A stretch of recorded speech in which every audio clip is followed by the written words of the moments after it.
22 Industrial Way. Products and services for better public health. Green Turtle. Take a ride on the Green Turtle Express today. Download the Green Turtle app. The future of mobile. Saving lives today. The Ministry of Commerce, Planning and Infrastructure, and by West Bay Pharmacy, taking care of your health. This is For the Record with Ort Connor.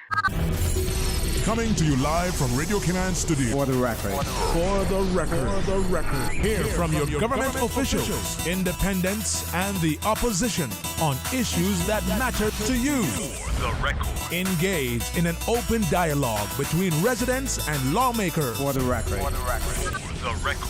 Informative, impartial, insightful. This is your talk show. 1-800-534-8255. Your calls, your input. This is For the Record. And now, your host, Ort Connor.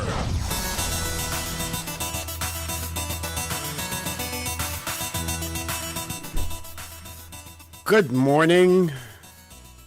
Good morning and welcome to For the Record. Today is Friday the 22nd day of January 2021. We're getting a little late start this morning. We had a few technical difficulties, but we're getting them sorted out. Those of you who are on the roads of the Cayman Islands, whether you're a pedestrian, a cyclist, operating any type of motorized vehicle, again, we urge you to please be extremely cautious. Schools are out now, so you will have more traffic on the roads. If you observe the rules of the road, then the life that you save may simply be your own. If you're celebrating a birthday today, we want to wish you a happy birthday. Or if you're going to be celebrating one in the next few days or over the weekend, we want to wish you a happy birthday as well. Then, of course, our good friend Alan Moore will be celebrating his birthday tomorrow, January 23rd. So we want to wish him a happy birthday when it comes along as well. Those of you who have lost loved ones, we want to extend our sincere condolences to you, and we hope and trust that the memories of your loved ones will continue to be a blessing to you. So, folks, I want to thank you for allowing Radio Cayman and, by extension, For the Record into your homes, into your vehicles as you traverse the busy roads of the Cayman Islands, into your places of work, wherever that may be. As you know, For the Record is a show produced by the staff and management of Radio Cayman, and it is geared towards keeping you abreast of issues as they arise and play out on the local, regional, and international scene. I am your host, Ort Connor, and you're welcome to join me every Monday, Wednesday, and Friday from 7:30 a.m. until 10 a.m. During that period, our phone lines are open. There's always someone there waiting to take your calls. This morning, it is the voice of Silver Fox, Mr. Paul Akal. You can call us on our toll-free number provided courtesy of Flow. That toll-free number, 1-800-534-8255. You can also call us on 949-8037 and the 949-6990. Email us at fortherecord, one word, fortherecord at candw.ky. WhatsApp us 925-3261, where you can send us a text message or leave us a voice note. And of course, you can follow us on YouTube simply by subscribing to Radio Cayman live stream. This morning, it is my pleasure to have in the studio with me the leader of the opposition, the Honorable Arden McLean. Mr. McLean, good morning, sir. Welcome back to For the Record. Good morning, OC, and thank you for having me. I was supposed to be last Friday, but because of the COVID and East End, the vaccine, I would like to say good morning to all of your listening audience. And this morning, I think the first thing I need to do is to try to encourage people to take this vaccine. I took it last Friday. I initially, the Premier and the Minister for Health invited me to join them when they took it the first day, and the Governor. And I respectfully declined and told them that I would continue to encourage people to take it. But I thought that in the first round I would just leave it to to those who were more vulnerable than myself. And then on Friday, when they announced that they were going to the different districts, I tried contacting a lot of people about doing it, and some people are a little reluctant. They're not fully convinced that that's what they want to do. So I decided on that Friday to just do it myself right in the East End. Whilst it's voluntary, this thing is not going away. This COVID is not going away. This virus is not going away, and the more protection we can afford ourselves, the better off we will be. But there's so much misinformation out there on this vaccine. But thankfully, what has happened here is that those who get it, who take the vaccine, are spreading the word that they don't have any real side effects.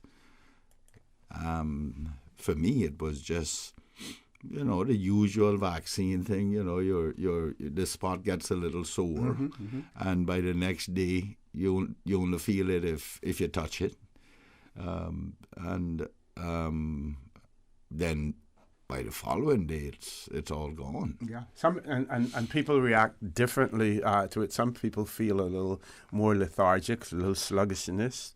Others don't feel a thing. Yeah, but that whatever it is over within a day and a half or thereabouts.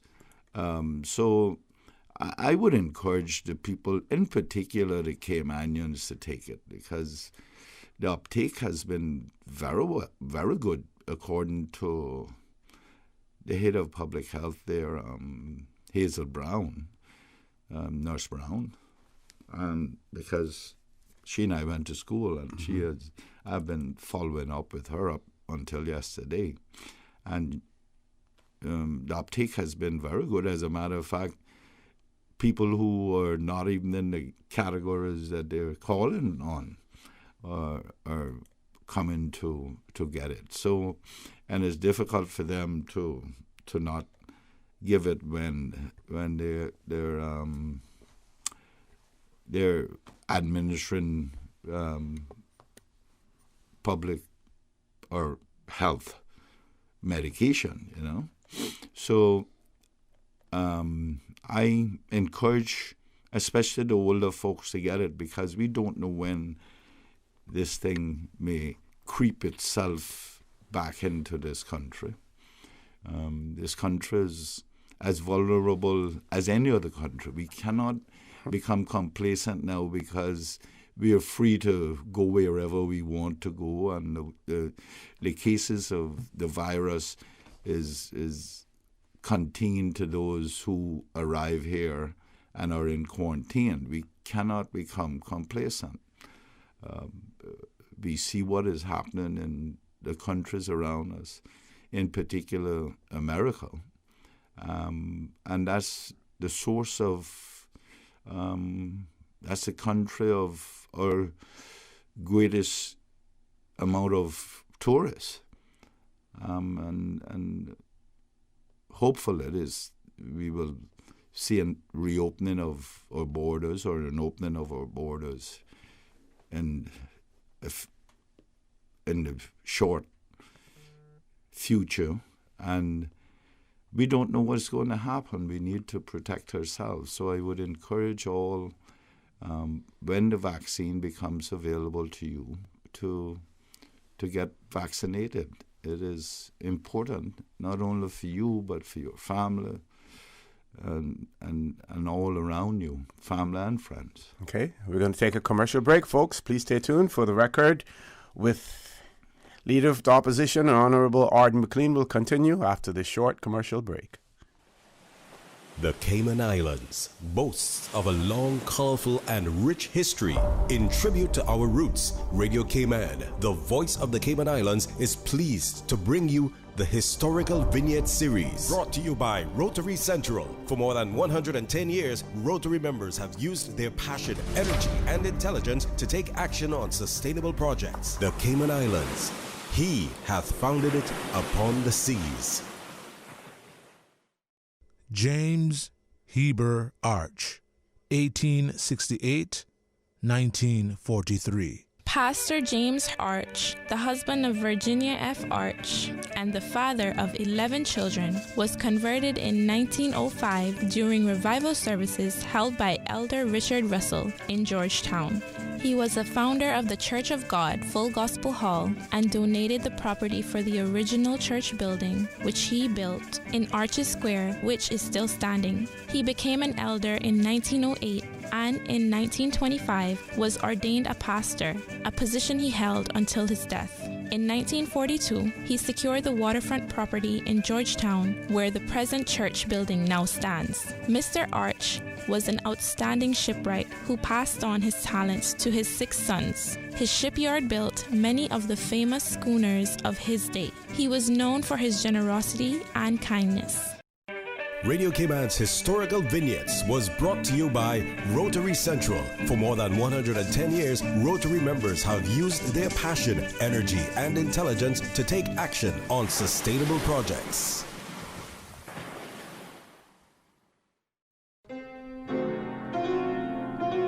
The pressures of living, managing under adverse financial circumstances, trying to make ends meet by the minute, by the hour, by the day.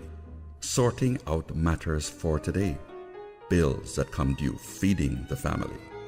So much pressure in one place at one time. Step away from it all. Time to recharge, to renew, to refresh. Time to break away. Catch your breath.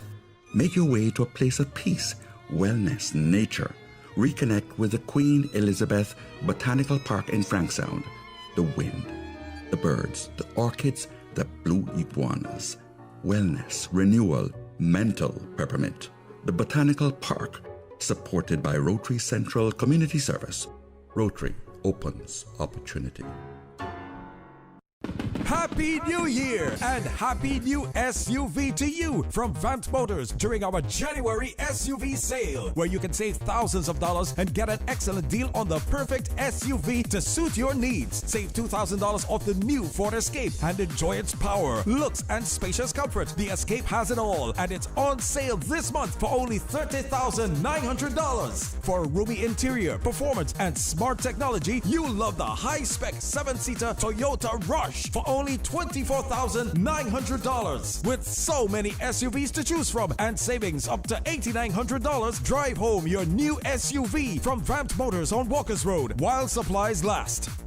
I grew up in a Canadian village with a general store that had just about anything you could ever need. That's what I'm reminded of every time I go into West Bay Pharmacy. It's not just because it's well stocked with necessities and oddities, but also because it's like our community hub. The staff treat customers like friends.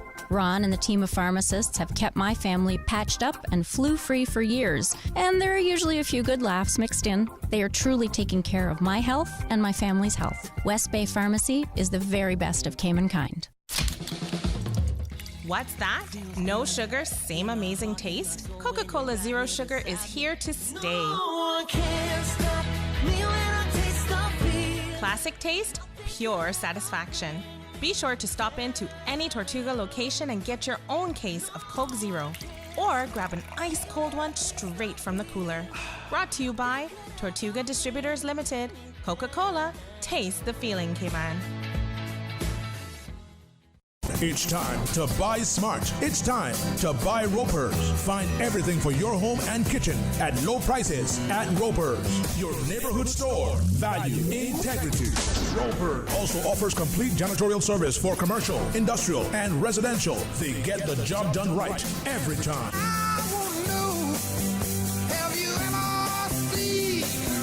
122 Industrial Way, 949-2511, or email janitorial@ropers.ky.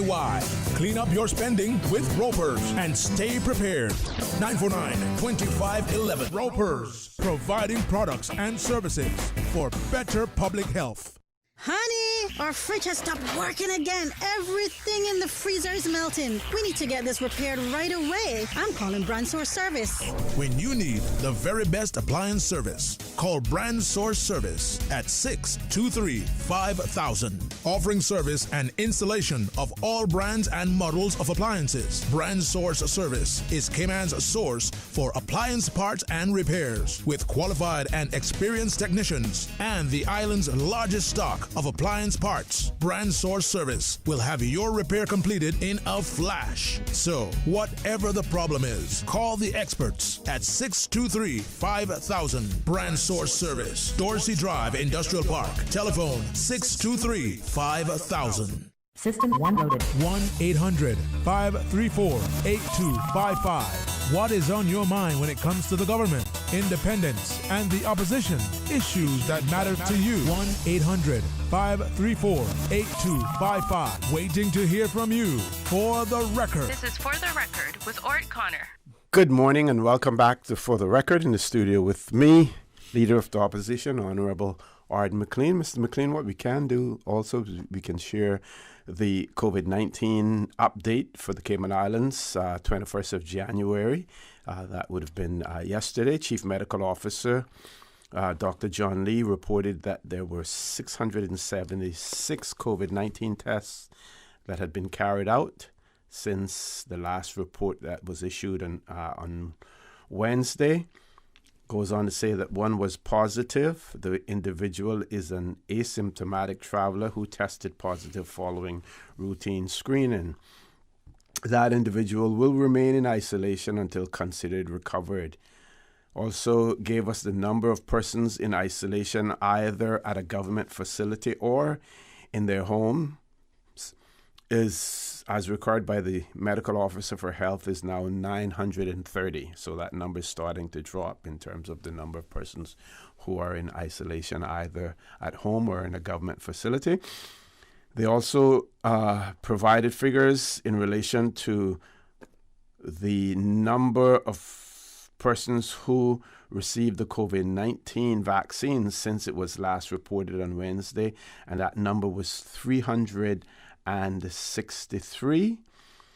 That's 363 then brings the total number of persons vaccinated in the Cayman Islands to 6,309. 6,309. And that's the first shot, right? Yes, that's the first 21 days has not arrived yet. No, I think that's going to be the first week in January, where that first, and it may be earlier for, first week in February. What am I talking about? It may be earlier for others, depending on when you got it. Yeah. I got mine last week, Tuesday, so my date is the 2nd of February. I got mine last week, Friday, so mine is the 5th, I think. Okay. All right, but that number is impressive, the 6,309 persons, and now that we know that additional vaccine will be received in the Cayman Islands, then they can certainly plan forward now and not have to hold back on what we have in terms of the first dose of it, so more people can get that first dose, because we will be getting, if we haven't already gotten, the doses that can be used then for those persons requiring the second shot. Yeah, and that's encouraging, and we need to thank England for giving us. I was on the phone yesterday for about an hour, with a little more than that, maybe nearly 2 hours, with the leader of the opposition from BVI, and they are yet to receive any. Yes. And which was a little concerning to him, because we, in our discussion, I told him we had received some 9,000, a little over 9,000. and doses, yeah. And he was concerned that as to why England couldn't just send them out to all overseas territories, But I believe that the difficulty you have with that is we're not that bad off with it, with the disease, with the virus, you see. Because of the way we have managed it. Right. But we were fortunate to be able to get this vaccine because theoretically we don't have any here other than those coming in by quarantine and they're controlled.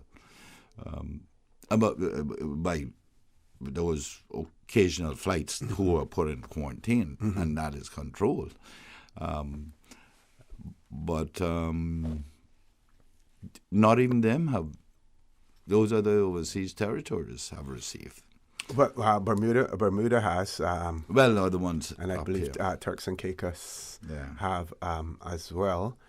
But and we look at independent Caribbean countries who are being challenged with getting the vaccine. Some countries are talking about March. Some are talking about March and April to be able to receive it, and they're going to be going through this program with the African countries to get it there. Now, of course, many of them are financially strapped as well in terms of their ability to pay for it, and it is hoped now that with the United States rejoining the World Health Organization, that more funds will be pumped into the system to assist those less developed countries, or those countries that are find themselves financially strained. We, including myself, complain sometimes about the UK and complain about our relationship with the United Kingdom, and I will still stick to my points in relation to and my belief in relation to the constitutional arrangement, and where I feel that they should be. But certainly the fact that we have been able to get vaccine as an overseas territory is one of the positives in that regard, because the UK has a moral and a legal obligation to take care of us. So that is a plus there, I must admit. Yeah, you can, but I think that's, they do. But we also are in a position where we could pay for whatever we need to inoculate our But even if you could afford to pay now, getting access it is the thing. You have to go through one of the big countries, and that's what I was going to say about the independent countries. They don't have that kind of influence with these manufacturers, and neither do we. But having England there facilitates that for us,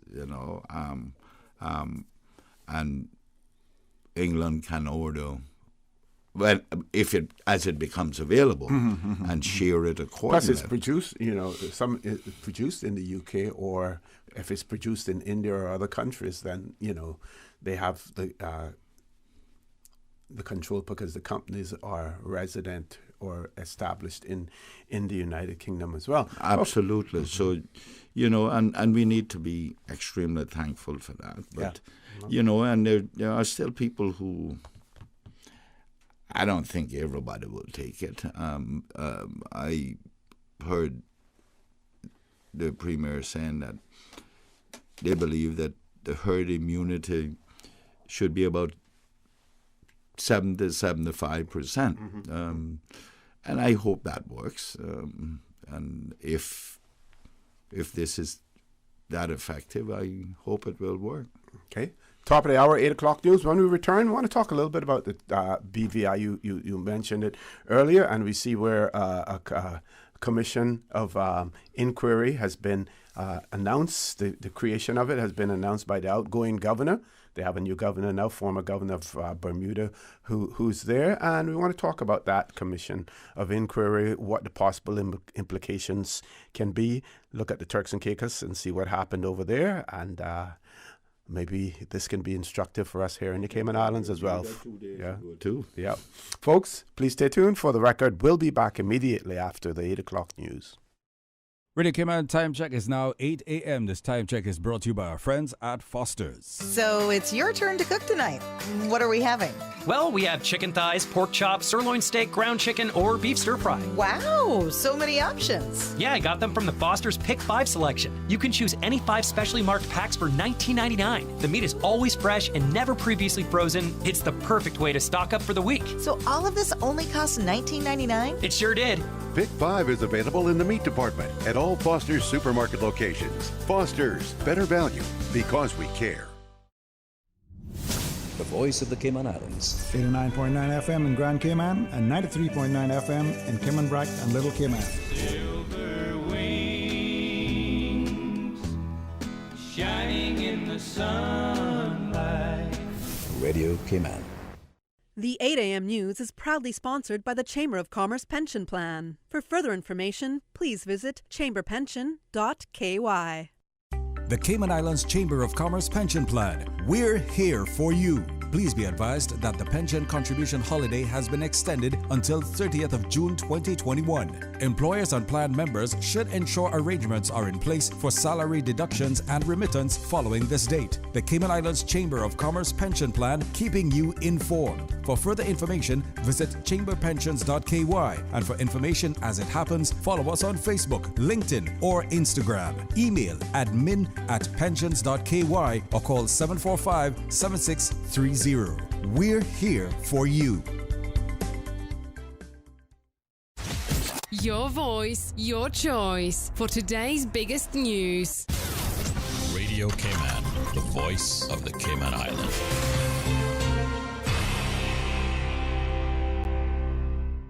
With your latest news, I'm Carsley Fuller. The Cayman Islands Center for Business Development in the Ministry of Commerce, Planning and Infrastructure is teaming up with the University College of the Cayman Islands through the Student Consulting Program. As Radio Cayman's April Cummings reports, it will provide free and confidential advice to small businesses. The 10-week program begins this February and will partner small businesses with upper-level business students at the University College. The students will provide advice to business owners to help solve a particular problem or reach a specific goal. Commerce Minister the Honorable Joey Hughes says small businesses are a vital part of the local economy, and ensuring that entrepreneurs and small business owners receive the support they need, well, he says that is one of the most important priorities for the ministry, particularly those hard hit by the pandemic. To participate in the student consulting program, businesses must be an established business, have a clear problem or a specific area like accounting or marketing. They need to express an interest in solving a problem and improving business operations, and be willing to spend the time and effort with the student team. The deadline to apply is Friday, January 29th. April Cummings, Radio Cayman News. If you're interested, you can email thais.ducent@gov.ky. And students this week will also get some online financial education. Money Talks was created to increase financial literacy amongst young people in the Cayman Islands, to educate them about money and to help prepare them for their future. In 2020, before the lockdown, we presented to over 350 students from both government schools and private schools, including John Gray, Clifton Hunter, Hope Academy, and Wesleyan Christian Academy. Assistant Manager Deanne Blackman says they cover topics from budgeting to borrowing and credit, so year 11 and 12 students can get a responsible financial foundation. So the outcomes of key financial decisions can have a lasting impact on our lives and our ability to reach our goals. With Money Matters, it's important to plan and make sure you have enough money to support yourself as well as your loved ones in the future. And the amount of options and information available when it comes to finances in the real world is vast and can often be very overwhelming. So we're here to help streamline the process and help our young people have all the information that they need, so when they're ready to make the right decisions related to money and finances, they'll be able to have the tools and the resources to do so.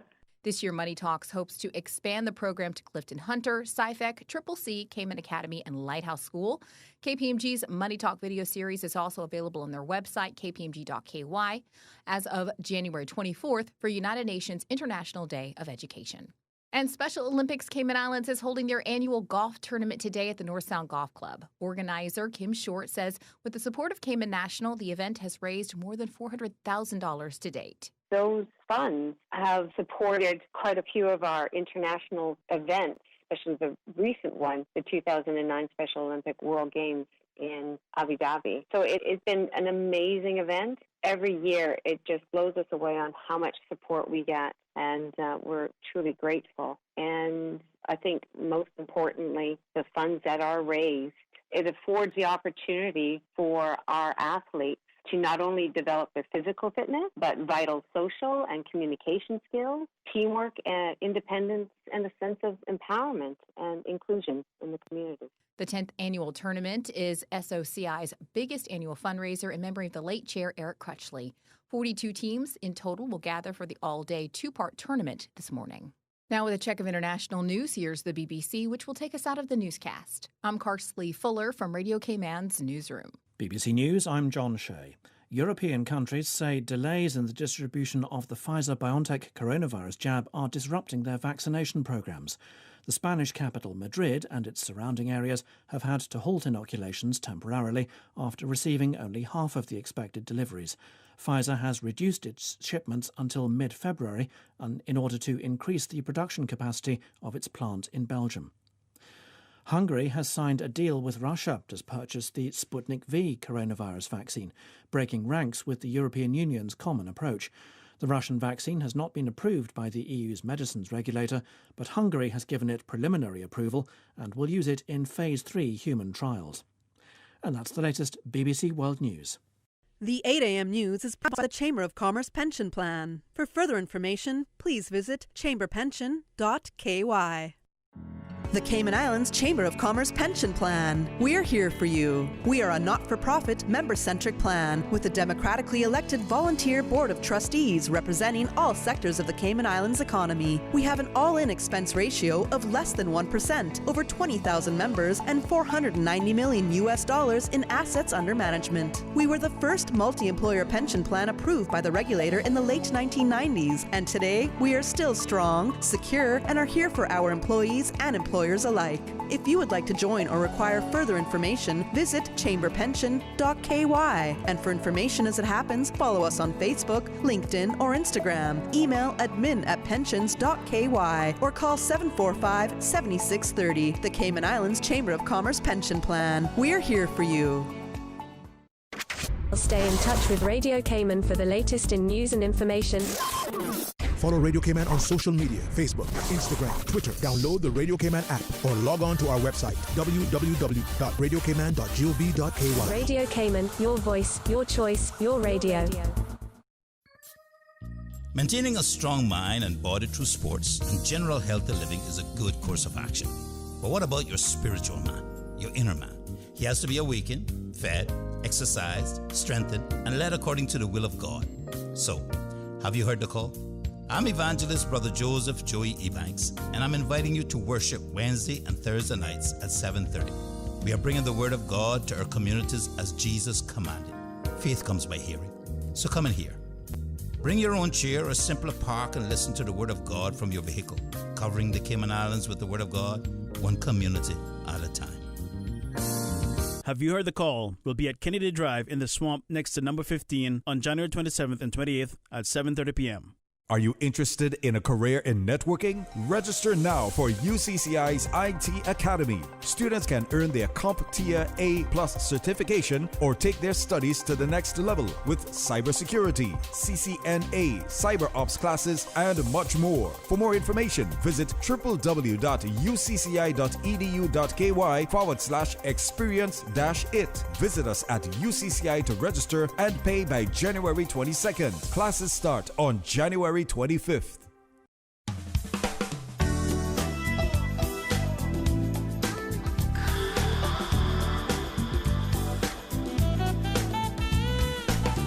All right, once again, Cayman, good morning to you. Let's take a look at your latest weather. Present temperature still a nice cool 73 degrees Fahrenheit, but it feels like about 81. Winds are calm. Relative humidity 88%. Last night's low was at 70. Barometric pressure is at 29.97. Light northeasterly winds and seas will continue across the Cayman area for the next 24 hours in association with a weak pressure gradient across the northwest Caribbean. So our forecast for today, partly cloudy skies with a 30% chance of showers. Temperatures will rise to the mid-80s. Winds will be east to northeast at 5 to 10 knots. Seas will be moderate with wave heights of 2 to 4 feet. Later tonight, partly cloudy skies with a 30% chance of showers. Temperatures will fall to the low 70s. Winds will be east to northeast at 5 to 10 knots, and seas will be moderate with wave heights of 2 to 4 feet. We're at a high tide. Low tide is coming up at 1:03 this afternoon. It's going to be high at 5:37 this evening.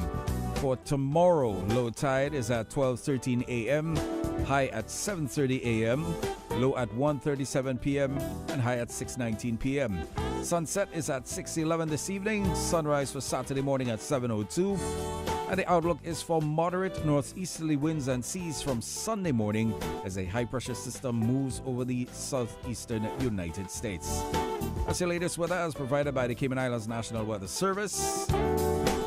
For the Record shortly returns. On Friday's CI Retro Talk today at 12:15 p.m., our Heroes Day edition, celebrating our seafarers. We'll give you a narrative snapshot of their dangerous, challenging, adventurous, and rewarding journeys all over the world's oceans. That's Friday at 12:15 on Radio Cayman.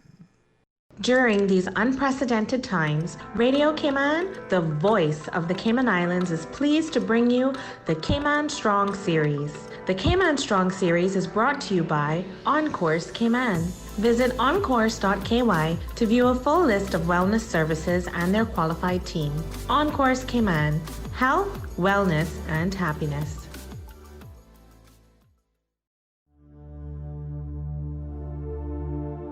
Change your thinking, change your life. Developing winning habits is a blueprint for living a better life. As Stephen Covey said in his best-selling book, The 7 Habits of Highly Effective People, sow a thought, reap an action. Sow an action, reap a habit. Sow a habit, reap a character. Sow a character, reap a destiny. Change your thinking, change your life. Radio Cayman's Cayman Strong series was brought to you by OnCourse Cayman. Visit oncourse.ky to view a full list of wellness services and their qualified team. OnCourse Cayman, health, wellness, and happiness. These days, feelings of loneliness, anxiety, stress, and depression can be overwhelming. Just know you are not alone. OnCourse Cayman offers private mental health services for children, teens, adults, and groups. Visit oncourse.ky to view a full list of wellness services and their qualified team. OnCourse Cayman, health, wellness, and happiness. The traffic report is brought to you by Subway. Planning a meeting, event, or office celebration? Visit subway.ky to place your catering order today.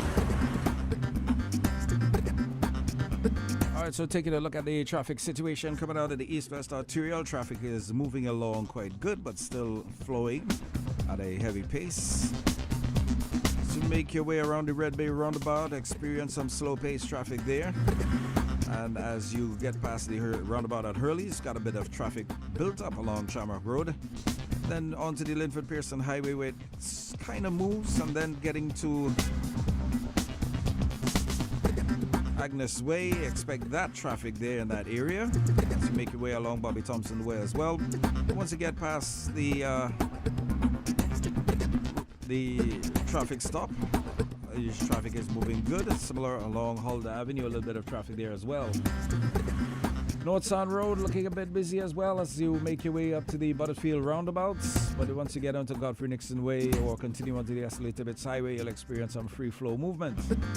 Most streets in Georgetown very much busy. Shedden Road, Eastern Avenue, North Church Street, South Church Street, similar with a good flow of traffic. Walker's Road busy as well. And as the morning progresses, the traffic shall alleviate as you get to your destination. then traffic throughout the day should be all right.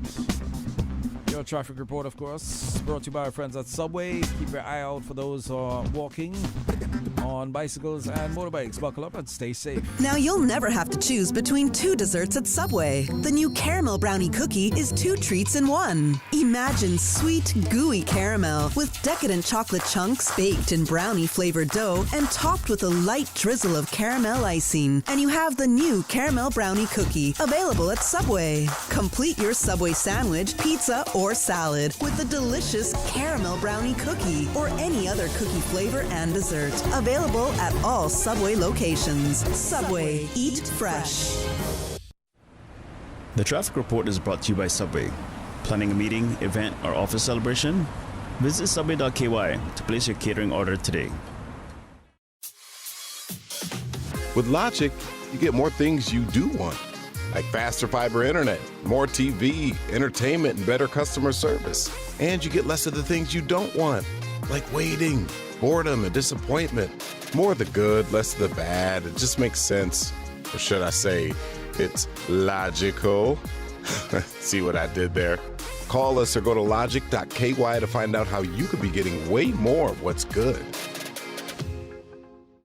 Does 2020 have you thinking about making some changes in your life? Maybe you're considering a new job or career, or going back to school, taking a short course, perhaps starting your own business. Skills for Life can help. Skills for Life is a government initiative that highlights various training and learning opportunities available for Caymanians to retool, upskill, advance, and access what you need to succeed in the workplace. Want more information? Visit our website, gov.ky/skills for life today. For the record, with Ort Connor. Initiating system. For information that matter. For the record, with Orit Connor. Continues right now on Radio Cayman. Good morning and welcome back to For the Record. In the studio with me, the Leader of the Opposition, Honorable Arden McLean. Did say that when we returned we would talk about the Commission of Inquiry that was announced in the British Virgin Islands. So the outgoing governor, Augustus Jaspert, I think his name is, announced that Commission of Inquiry had been established. So here's an article in BVI Platinum News. It says there is no specific time frame or focus outline for the Commission of Inquiry into government corruption and other malpractices in public office.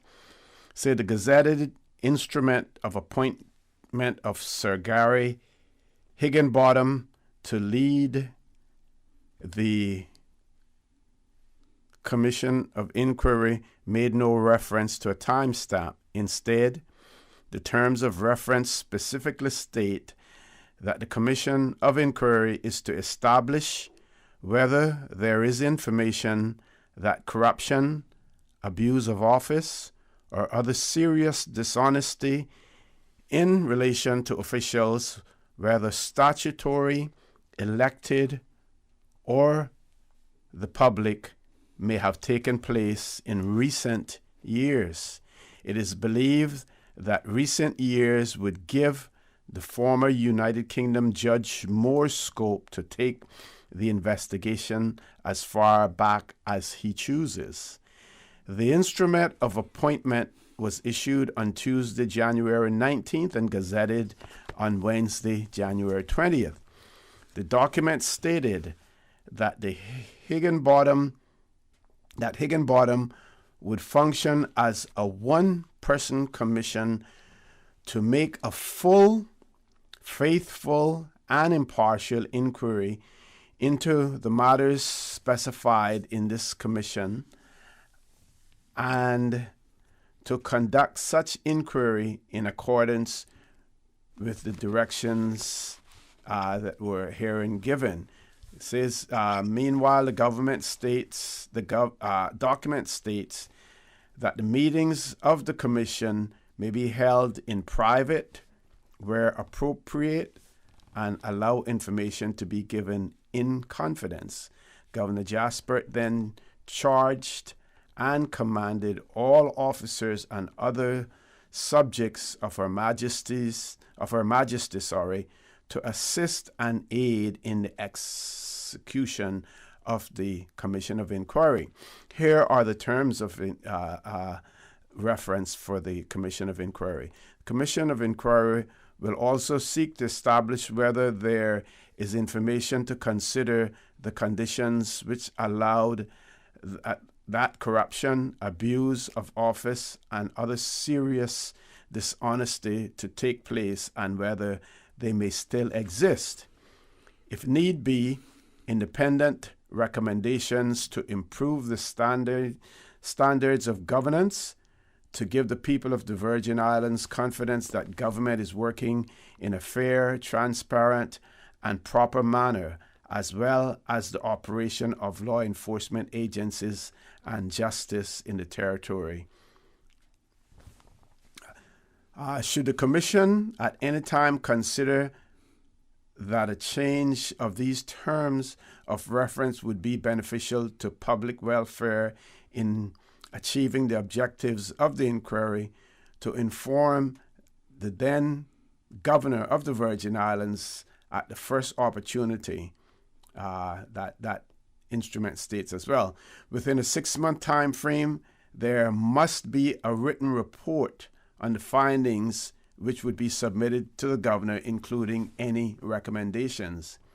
In the meantime, Stephen Clive Chandler was also appointed to be Secretary to the Commission and is tasked to attend the sittings of the Commission, to record proceedings, to keep...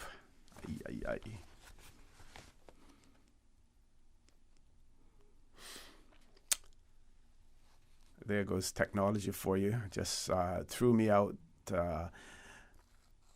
of it. Hopefully, yep, here we come back. In the meantime, Stephen Clive Chandler was appointed to be Secretary to the Commission and is tasked to attend the sittings of the Commission, to record proceedings, to keep the papers, to summon and minute the testimony of witnesses, and generally to perform such duties connected with the inquiry as may be prescribed.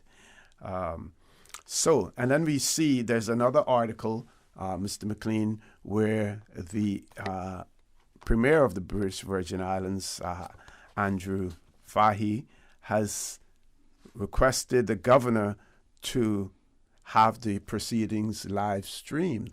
But it's going to be difficult for you to have proceedings live streamed if people are allowed to give evidence in confidence. What do you mean? I thought it was in private.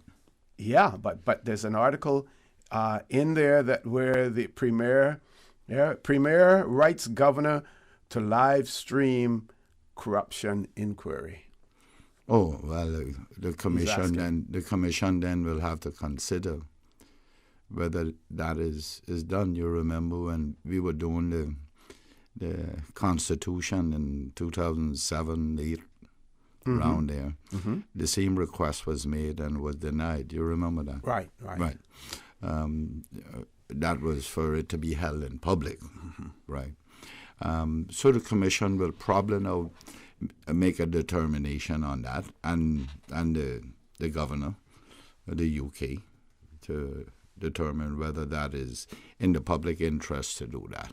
But if people are going to be requested to go out there and give evidence in confidence, it should be in private. Yeah, it should be in private because you will never get to the bottom of it. People will feel intimidated, and an inquiry of that magnitude, and for the purpose that it is being it has been instituted. It needs to be kept private. It needs to be kept private, in my view, that is. I certainly would like to hear what the Marlon Leader of the Opposition, Marlon Penn, has to say. Yeah, well, there's a statement from him in that regard, and we'll get to that. And if we look at the sequence of events, we see that the government now has hired Sir Geoffrey Cox, the former Attorney General of the United Kingdom, that they have hired him along with the law firm of Withers in the BVI and London, together with the leading counsel, the Right Honourable Sir Geoffrey Cox, MP, recent former Attorney General of England and Wales, to ensure a transparent process and to advise upon issues arising from this decision by the Governor in this matter and upon all matters relating to the Commission of Inquiry. The government made that announcement that they have now hired you can see where this is going. representation. This is going to be protracted, you know. It's going to be protracted. It has the potential to be ugly. And it has the potential of being ugly.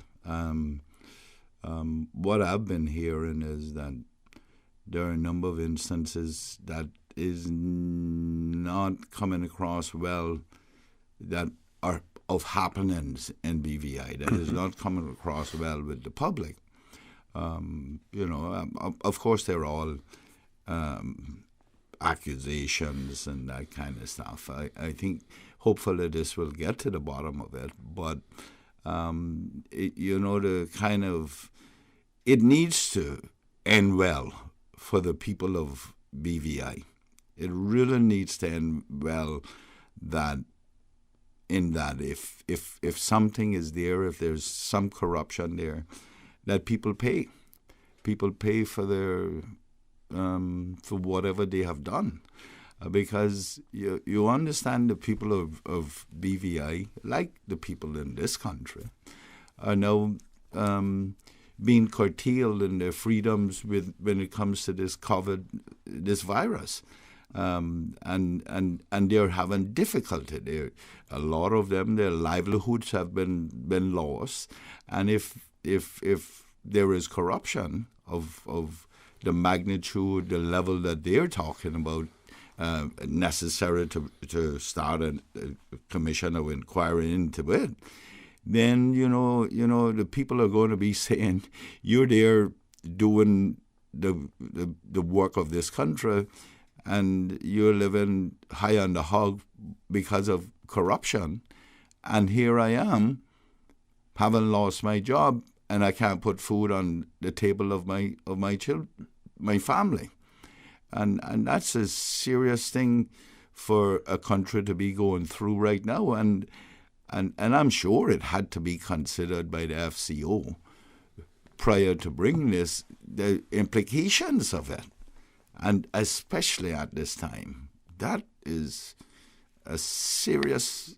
thing that is happening there. Well, I think while the government has now hired a lawyer to represent their interests and to ensure the integrity of the process, transparency, and everything else, to a certain extent, they must bear some responsibility for this Commission of Inquiry being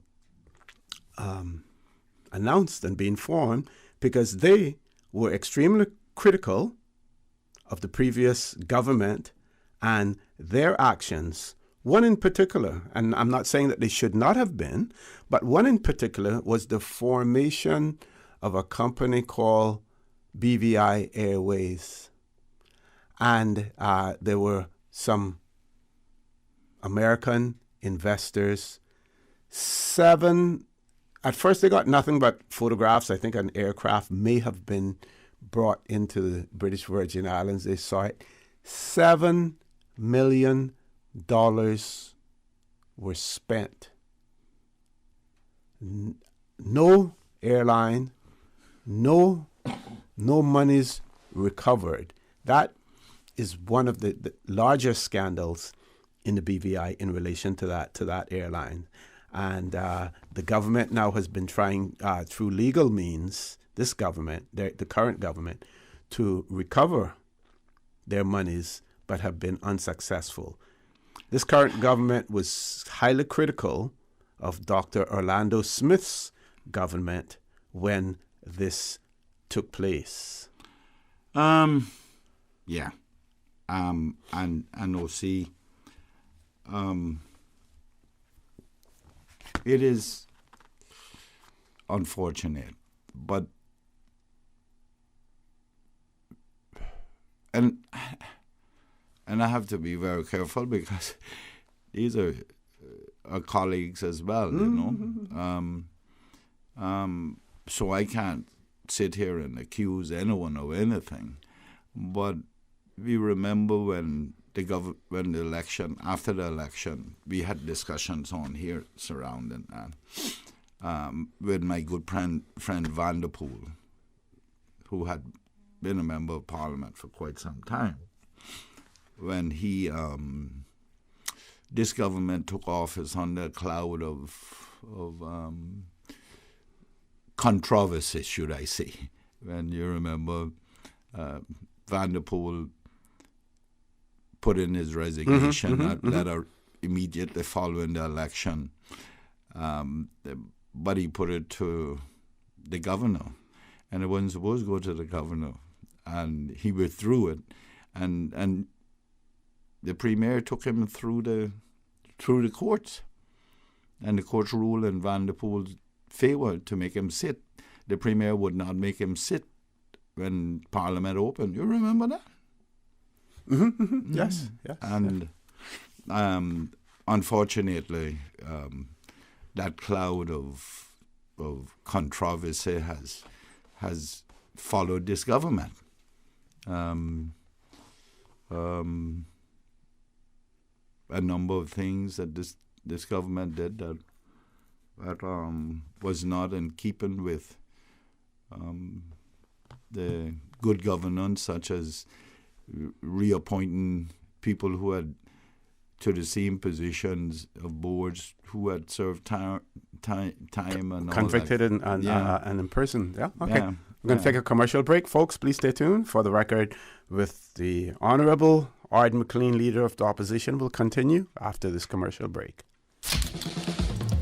What's that? No sugar, same amazing taste? Coca-Cola Zero Sugar is here to stay. Classic taste, pure satisfaction. Be sure to stop into any Tortuga location and get your own case of Coke Zero. Or grab an ice-cold one straight from the cooler. Brought to you by Tortuga Distributors Limited. Coca-Cola, taste the feeling, K-Man. Green Turtle. Modern solutions to get you through the new normal. Download the Green Turtle app now and top up yours or a loved one's phone with any mobile carrier in any destination. Home delivery of laptops, tablets, phones, accessories, and iTunes and major online retailer gift cards. And now, home deliveries of groceries and courier service. Guaranteed delivery within 2 hours from 9 a.m. to 3 p.m. Visit their list of products at greenturtle.ky or download the Green Turtle app today. Green Turtle is not only the future of mobile, but today, it can help save a life. Take a ride on the Green Turtle Express today. Download the Green Turtle app, the future of mobile, saving lives today. No, man. My bill seem huge again, and I don't know what to do about it. I gotta look some help. We can help. The Ministry of Commerce, Planning and Infrastructure has teamed up with CUC to give you the chance to win a home energy makeover worth up to $20,000. Not only will this lower your utility bills, it will increase your home's value. We are also giving away 8 home energy audits worth up to $1,900 each. Open to all homeowners in Grand Cayman. Entry is now open via www.energy.gov.ky/competition. Proudly sponsored by CEL Cooling, Mitsubishi, Phone Pros, Cooling Pros, and more. Use less, save more. Enter today. System 1 loaded. 1-800-534-8255. What is on your mind when it comes to the government, independence, and the opposition? Issues that matter to you. 1-800-534-8255. Waiting to hear from you. For the record. This is For the Record with Ort Connor. Good morning and welcome back to For the Record. We have one caller on hold. Caller, good morning. Welcome to For the Record. Good morning. Good morning. How are you? Morning. I don't know. But cough things must have bad. I mean, you just tapping people gently, but you tapped them over the knuckles this morning. So, but well, what brought this commission of inquiry along? I was just back and forth, so I didn't get the extent of your. Well, there were allegations of corruption in government, corruption in statutory bodies as well. One in particular had to do with the formation of an airline for the British Virgin Islands where $7 million were pumped into it. No airlines and the government unable to recoup their money because monies were handed out to investors at points where there was no evidence of any material benefits that would be received. Oh. And like I said earlier, also the current government that is in place, while we don't know how much of this inquiry is directed towards them, they were accusing the previous government of, corruption and malpractice in government. So, yeah. but we have to be extremely careful with this because we have the Turks and Caicos as an example as to when these commission of inquiries have been established, what can result as after that. The Turks and Caicos went into administration, ended up with a new constitution, ended up with a governor running the islands for quite a period of time, and they still haven't fully recovered from it. We have I think it's called a SIPT inquiry, where ministers and their premier are being prosecuted. That has been going on for 5 years now. I think they say maybe this year it will be concluded, but they haven't fully recovered from that. So it can have real damaging effects depending on what recommendations are made by that commission of inquiry. And the other thing that came out this week, early in the week, was that the former premier of Bermuda was liquid, 13 charges? 13 charges, 13 charges. Dr. Ewart Brown. Of corruption whilst he was in office. So the long arm of the law, you don't get away from it, especially if it's abuse of public office. Mm-hmm. And all those who enter these offices should know that you don't get away from it. It doesn't just fall away. And at some stage it will catch up with you.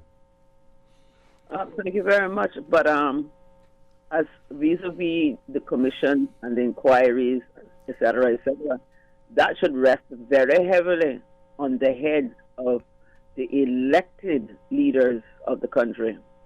Very heavily, because Caribbean people really elect our leaders to lead. Mm-hmm. We want them to lead. So, when you get down to corruption, I mean, not the first sentence that includes corruption merits a response. Mm-hmm.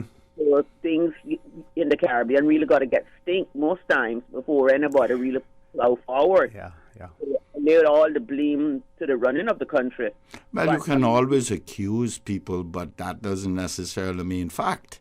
So when you see a commission of inquiry is instituted at that level, you can rest assured that there is something they are seeing. Mm-hmm. Well, I'm still hopeful for us then. Thank you, gentlemen. Bye-bye. Thank you very much. We have 2 more calls, Paul. Let's take the next caller. Caller, good morning. Welcome to For the Record. Hello, good morning. Good morning, Ram. Morning. Bro. Yeah, very good here. I recall the Barnacle Wallace saga. I recall that clearly. Right? Mm-hmm. We're not always resorted in Satan to break up political priorities. Mm-hmm. But democracy goes with accountability. Yes. Yes. Right? In communism, out on the mind. And now, the opposition leader, will you plan again when Parliament dissolves or expire? You know? And I ask, he's asking to repeat that, caller. Can you repeat your question? Yeah, first of all, Mr. Osi, and the politician come on and you talk show. Mm-hmm. When they conclude it, I ask them, when Parliament dissolves, what you plan to conclude or gain or expire in the politician, in the side of lane.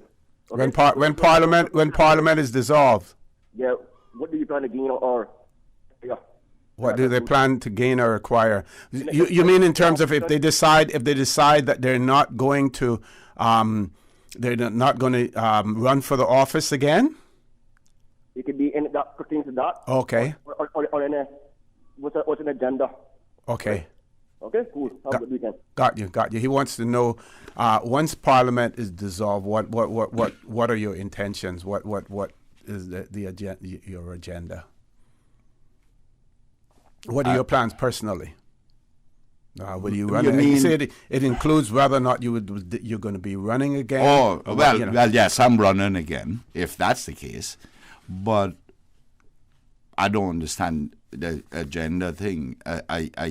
Because in the fullness of time, the whole country will know what everybody's agenda is and what their manifesto and what their ideals are and their promises to the people if they are re-elected and become a part of the governance of the country. So I don't know any other way of answering that. Well, while we're on that, then, most times when the Parliament or formerly legislature would be prorogued, dissolved, members get dissolved. Members get an opportunity to say their farewells, to indicate whether or not they will be contesting their seat again in the next general election. Will members get an opportunity to do that this year? Will the House, the Parliament, meet before? Or is it possible for it to be dissolved without another meeting taking place? It is always possible to dissolve it without another meeting taking place. But at this stage, I don't know if we're going to have another meeting. I see business for the legislature coming out. I saw one bill, and then there are a number of reports that I saw yesterday, I think, to be laid. But it's the government who decides when Parliament is called. But would that be an indication if those things have been distributed or whatever, would that be an indication that there is an intention of? Yeah, certainly, but that does not necessarily mean it's going to be called. It's an indication that you can anticipate it's going to be called, but they can fall away. They are only on the business paper. Yeah. They can be resubmitted in the next session to the business paper. So it doesn't make anything concrete, so to speak, until you get a notification, because there's a requirement for a notification. These are only business paper items, business of the next meeting, and next can mean any time. But until you get the official notification of the calling of a meeting, then you don't know. Okay. Let's try to grab one more call before we go to our commercial break. Caller, good morning. Welcome to For the Record. Good morning, caller. Welcome to For the Record. No one there, Paul. Let's take the commercial break. Folks, please stay tuned. For the Record with the Honorable Arden McLean will continue after this short commercial break. I grew up in a Canadian village with a general store that had just about anything you could ever need. That's what I'm reminded of every time I go into West Bay Pharmacy. It's not just because it's well stocked with necessities and oddities, but also because it's like our community hub. The staff treat customers like friends. Ron and the team of pharmacists have kept my family patched up and flu-free for years, and there are usually a few good laughs mixed in. They are truly taking care of my health and my family's health. West Bay Pharmacy is the very best of Cayman kind. Happy New Year and happy new SUV to you from Vant Motors during our January SUV sale, where you can save thousands of dollars and get an excellent deal on the perfect SUV to suit your needs. Save $2,000 off the new Ford Escape and enjoy its power, looks, and spacious comfort. The Escape has it all, and it's on sale this month for only $30,900. For a roomy interior, performance, and smart technology, you'll love the high-spec 7-seater Toyota Rush for only $24,900. With so many SUVs to choose from and savings up to $8,900, drive home your new SUV from Vant Motors on Walkers Road while supplies last. It's time to buy smart. It's time to buy Ropers. Find everything for your home and kitchen at low prices. Ropers. Appliances, dishware, bulk foods, and so much more. With huge savings. Ropers is stocked for your hurricane supplies. Don't cut back on your needs. Cut back on your spending with Ropers. Your neighborhood store. Value. Integrity. Ropers Enterprises. 122 Industrial Way. Call 949-2511. Clean up your spending with Ropers. Ropers, providing products and services for better public health. Dig deep and give from the heart.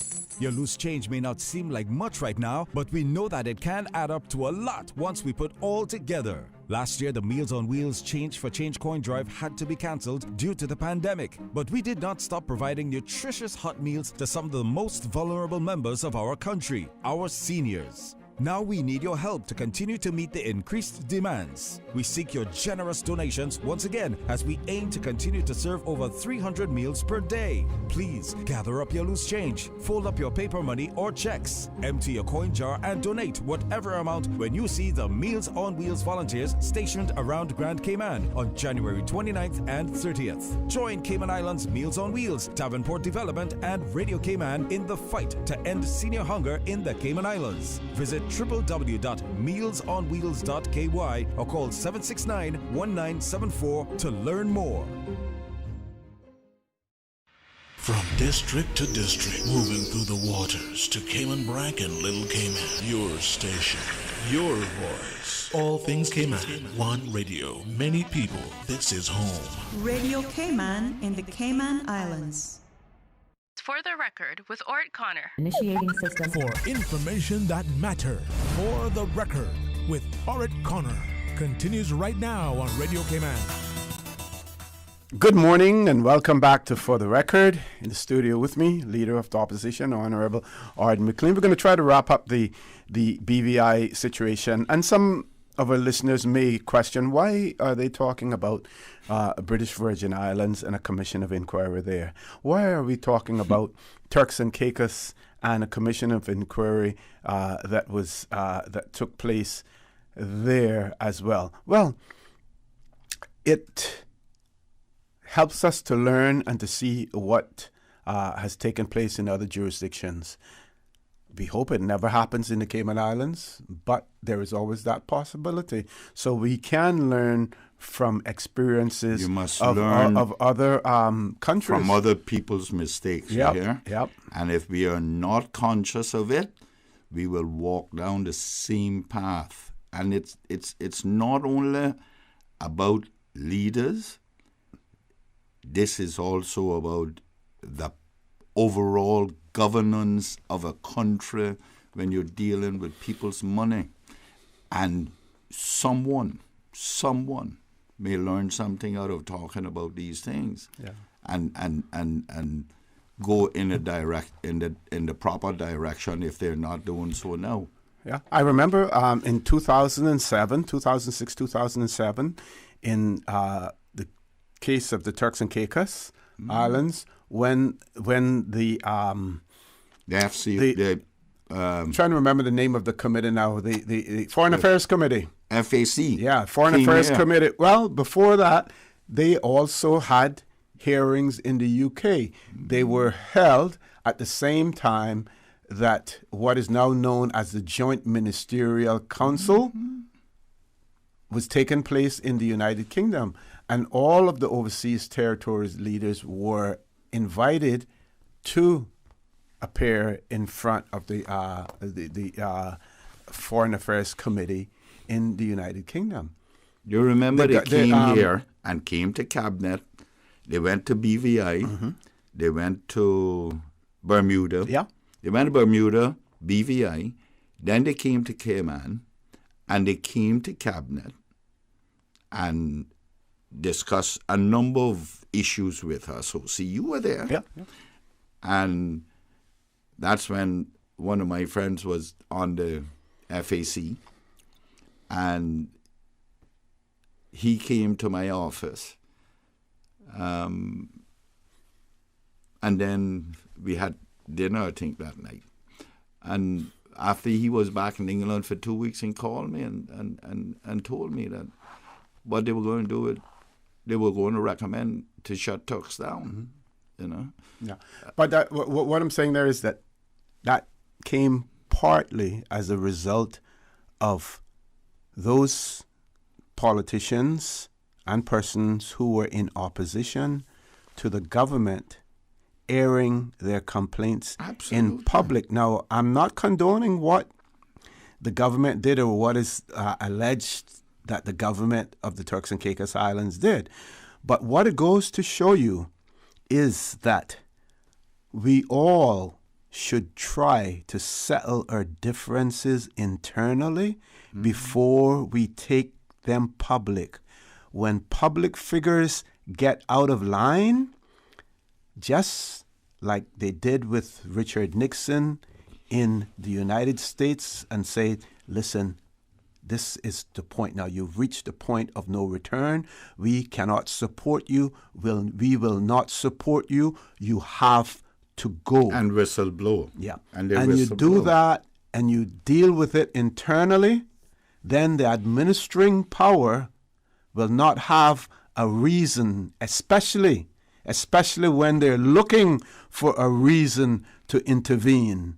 But that will not give them a reason to do so. So, we have to try to settle our differences, and any issues of corruption or alleged corruption, dealing with it ourselves. Call those persons out in private, deal with it before you go public with it, because when this happens, everyone is affected. But see, one of the things we have not managed to do very well in the Caribbean, and I speak of here as well, we have not developed, we have not matured to the point where we can look people straight in the face, colleagues or otherwise, and say, you need to stop, and it is time now that you demit office. See, that is extremely important.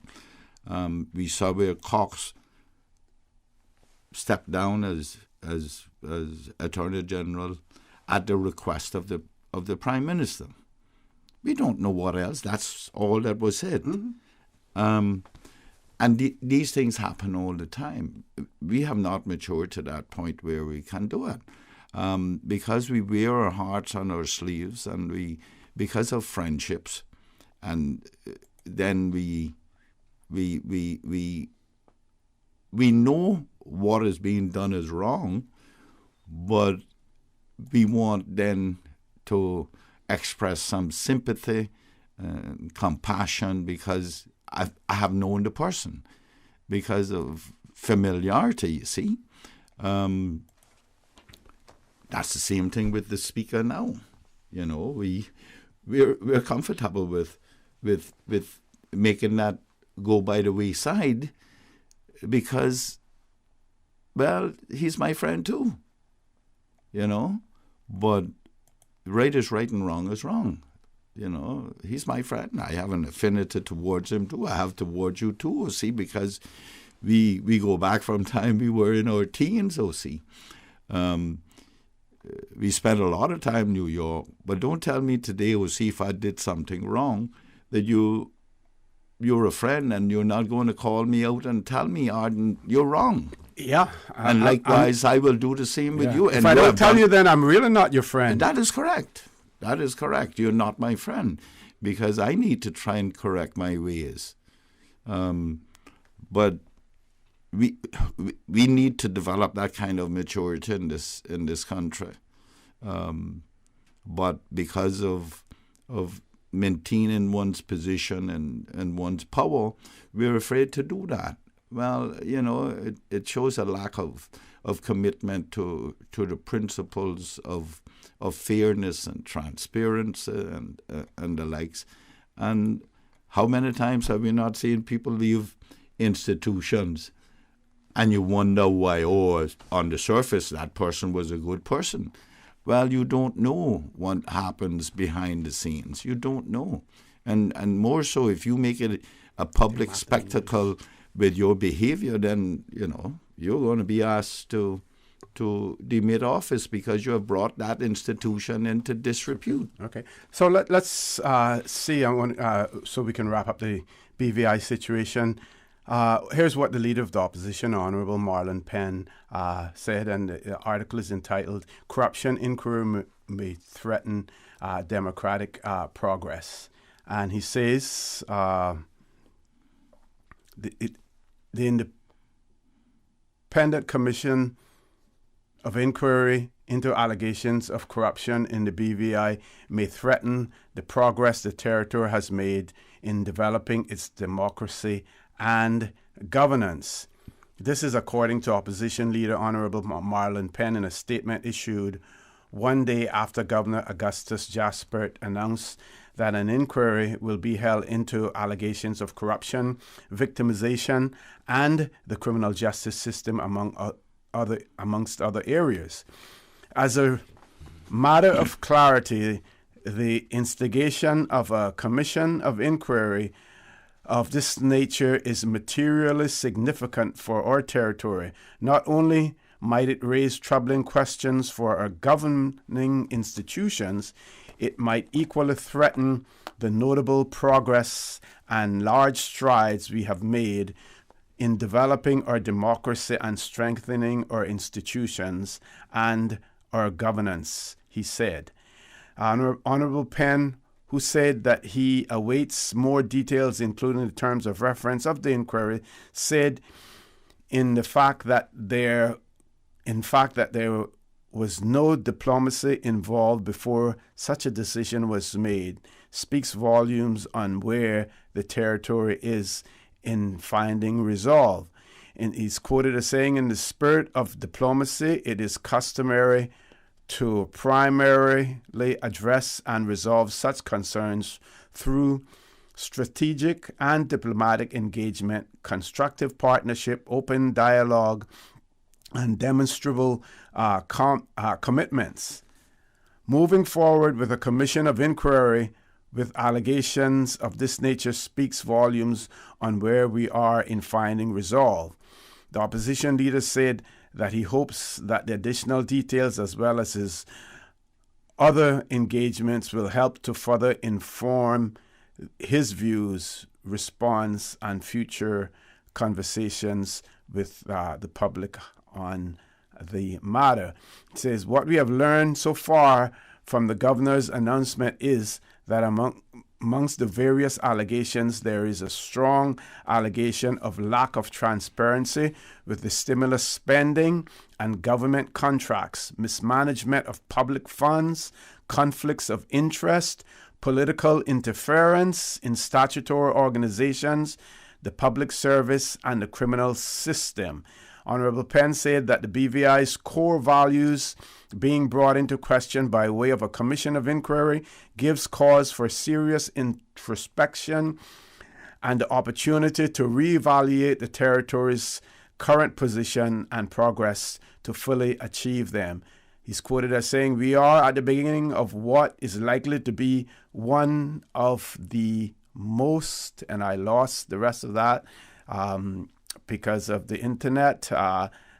We are in the beginning of what is likely to be one of the most pivotal periods in our history, one that will test our union, reveal our weaknesses, and question the governance of our territory. I understand the anxiety of the moment, and I ask that you be patient, informed, and engaged, he said.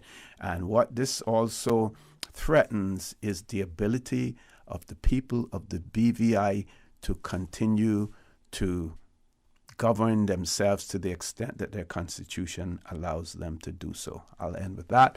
Top of the hour, headline news. When we return, you will hear from the leader of the opposition, Honorable Ard McLean, so please stay tuned.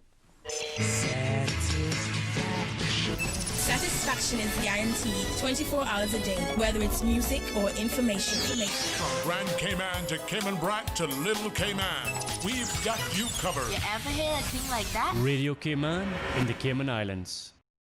Today's biggest news. Radio Cayman. It's only two species that we have here on the island. Generations present. Your voice, your choice. It is in the best interest of the people of these islands. Local, regional, international. This is Headlines from Radio Cayman's newsroom. Today's biggest news. Government reported the results of 676 COVID-19 tests on Thursday. One was positive, an asymptomatic traveler who tested positive following routine screening. There are 930 people in isolation, and more than 6,300 people have been vaccinated against COVID-19 in the Cayman Islands. U.S. President Joe Biden has signed a raft of executive orders to boost the fight against COVID, which has ravaged the United States. Vaccination will be accelerated and testing increased. Emergency legislation will be used to increase production of essentials like masks. Announcing the 10 measures, Mr. Biden said it would take months to defeat the pandemic, but America would, quote, get through this if people stood together. And 5 people have been killed in a fire at the site of the world's largest vaccine producer in Western India. The blaze started at a building which was still under construction at the Serum Institute of India's facilities in Pune on Thursday afternoon. Footage showed thick plumes of smoke billowing from the building on the company's sprawling site. The company said vaccine production will not be affected. The cause of the fire has not yet been identified. Those are your headlines. I'm Karsley Fuller. For the latest in news and information, follow Radio Cayman on social media, Facebook, Instagram, Twitter. Download the Radio Cayman app or log on to our website, radiocayman.gov.ky. your voice, your choice, your radio. On Friday's CI Retro Talk today at 12:15 p.m., our Heroes Day edition, celebrating our seafarers. We'll give you a narrative snapshot of their dangerous, challenging, adventurous, and rewarding journeys all over the world's oceans. That's Friday at 12:15 on Radio Cayman. For the record, with Ort Connor. Initiating system. For information that matters. For the record, with Ort Connor. Continues right now on Radio Cayman. Good morning and welcome back to For the Record. Paul, we have a caller on hold, I believe. Caller, good morning. Welcome to For the Record. Good morning. Good morning, sir. How are you? Morning. Good morning. Just fine. Good morning to the Honorable Leader of the Opposition, Mr. McLean there. And it's always good to hear him on the radio and all the members of Parliament. The only time people get to really sort of communicate with them officially or unofficially or the open. Of course, we're talking about territories. We need to specify that when we say other countries, because it wouldn't happen the way it did in other countries that are independent or a republic or whatever. It'd be someone else beside a governor initiating something. This, of course, as you said, Mr. McLean, that it will likely run on for quite a while, this inquiry. Because both the accused and the accuser, to put it in simple layman's term, because I'm not a lawyer, will have to have their say and their day in court and so forth. And then again, looking at things from different angles, we're dealing with, we have to be right, frank, and board. From different lawyers' points of view, it may appear to be different from what is actually said or not. But the governor, in his position, I'm sure did what he thought should be done.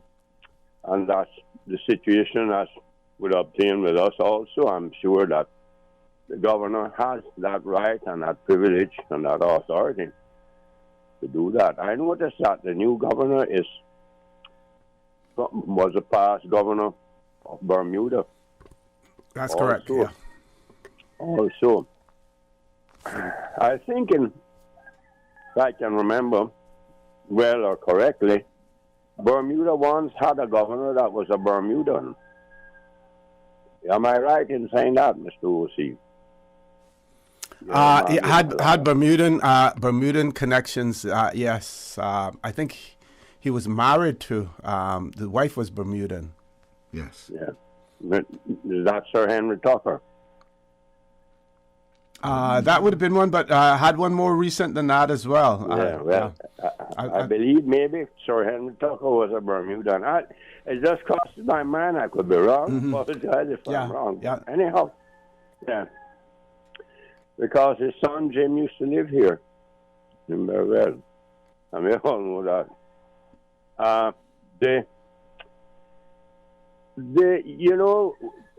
It's difficult in a country like ours, which is the British Virgin Islands has direct income tax, don't they? I think they have some form of tax, I believe. Yeah. I mean, we have a lot of taxes. So do the other country has the government and function without taxes. But I said direct income tax because there's a big difference with that. And there's a control there. I wonder if I've asked this question. I'm not going to get into the politics of who should and who shouldn't be in government or who shouldn't be sitting or what. That's not for me to make a judgment on. But I've often wondered why there's another significant difference between us and many other countries is why what is your opinion why we don't have labor unions here? Or they have not really been allowed to form. I have no idea if there's a law against it. I don't think so. But they have never been encouraged to be formed, and they don't, and all other countries have. I can't think of a country without a labor union, organized labor union, and we don't have one here. That has always been sort of a mystery in my mind. Mickey, you remember, history has told us the reason why unions were formed was because the workers, quote unquote, in particular the blue-collar workers, were treated unfairly in the workplace, or they were the lack of work, and they needed representation with all of the entities that the merchants, so to speak, are. Yeah, no, I was in a union when I lived away from here. Right. So I know what it involves. Right. But when you look at Cayman, take it in the context of knowing what you know about the creations and why unions were started. We never experienced that here in those days. We were fortunate that, one, we didn't have any unemployment. Nowadays, that may be an attractive thing to do. But in those days, we didn't need anyone to negotiate on our behalf because we were suitably, quote unquote, and I use that, advisedly, we were suitably compensated, so to speak, for what we were doing. Everybody agreed with it. That's why I said quote unquote. Okay. That's why I said that. Okay. So there was no, and besides, the population wasn't that big to have a union that would be of any real force. And I was in America. There were always large amounts of people. In Jamaica, we had large amount of people working for the different industries.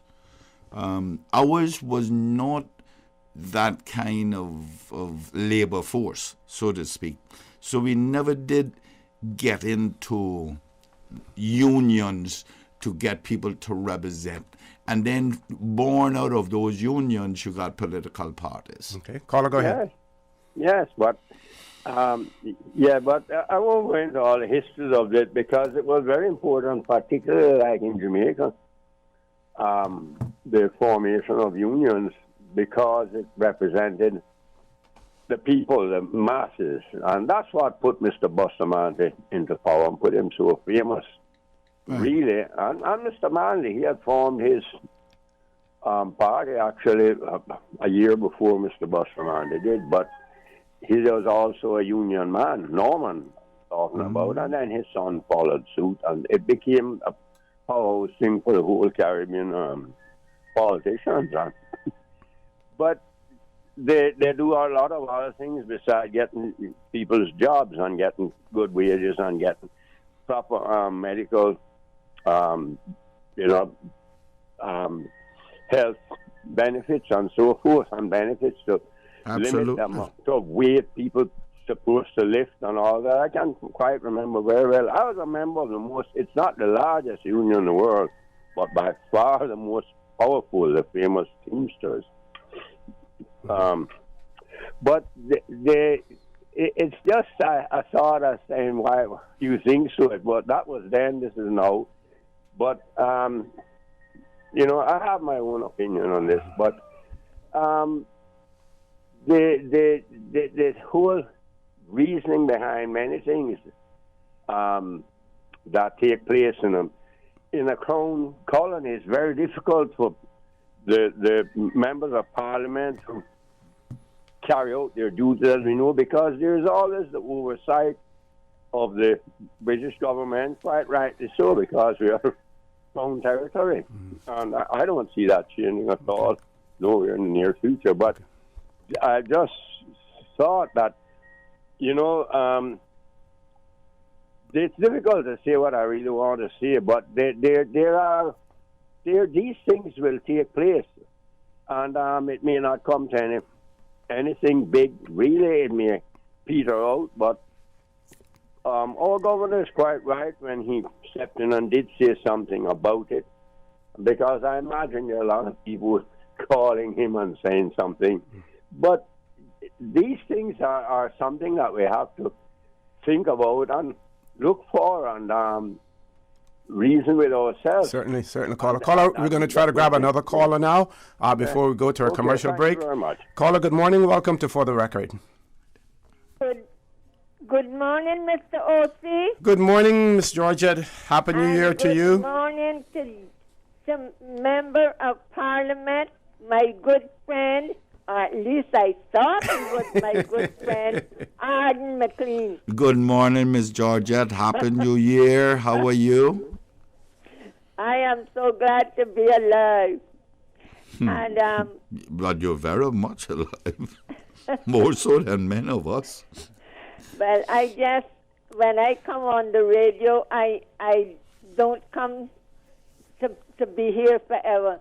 So I just want to ask one question. Yes, ma'am. Then I will hang up and listen to you two gentlemen, see if you know the answer, or if you remember and know the answer. Many years ago, Mr. Frank McField, not Steve McField, not Dr. Steve McField. Frank McField tried to start a like a little labor union here. Yes, ma'am. But it fell right away. So now I will hang up and listen to you two gentlemen who will know the whys and why not or why it should have stayed and so forth and so on. I'm always willing to listen. And God bless both of you and your family members. And may He grant you peace, happiness, prosperity, and may that virus not touch anyone in your family. And Mr. O.C., all those wishes go for you too. Thank you. God bless. Thank you, Ms. Georgette. All the best to you as well. Bye-bye. Time for us to take a commercial break. Folks, please stay tuned. For the record, we'll be back shortly.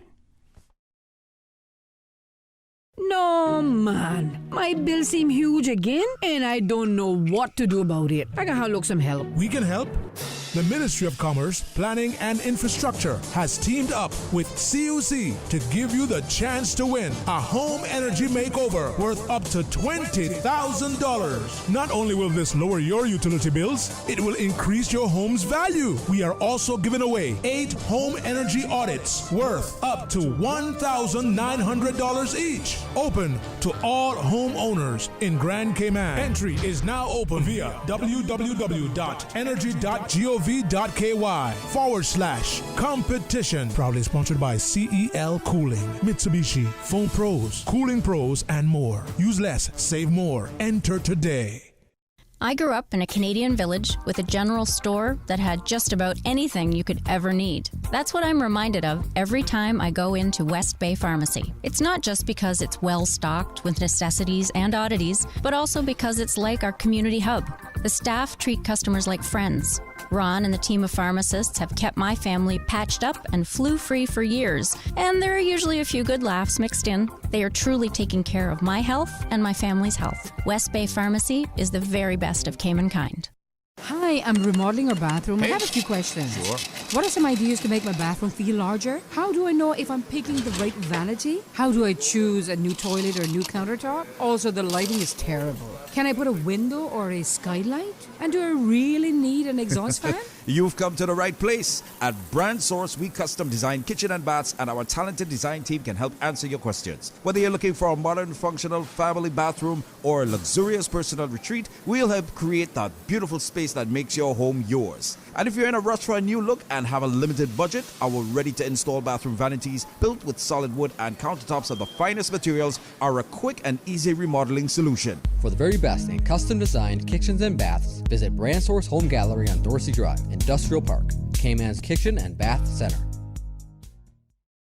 Happy New Year and happy new SUV to you from Vant Motors during our January SUV sale, where you can save thousands of dollars and get an excellent deal on the perfect SUV to suit your needs. Save $2,000 off the new Ford Escape and enjoy its power, looks, and spacious comfort. The Escape has it all, and it's on sale this month for only $30,900. For a roomy interior, performance, and smart technology, you'll love the high-spec 7-seater Toyota Rush for only $24,900. With so many SUVs to choose from and savings up to $8,900, drive home your new SUV from Vant Motors on Walkers Road while supplies last. For the record, with Ort Connor. Initiating system. For information that matters. For the record, with Ort Connor.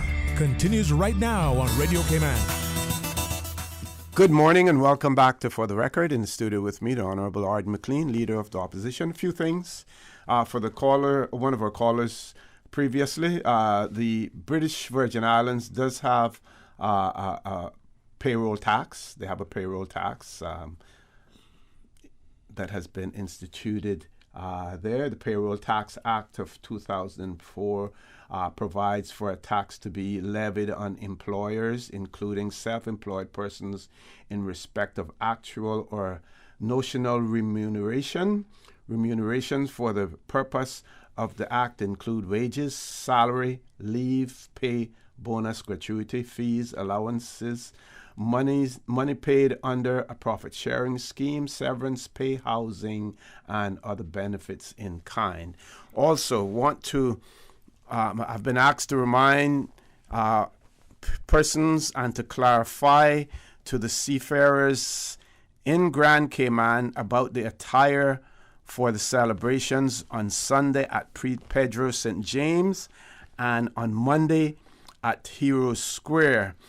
The official invitations request business attire at both events. So business attire for Pedro St. James, business attire for Heroes Square as well.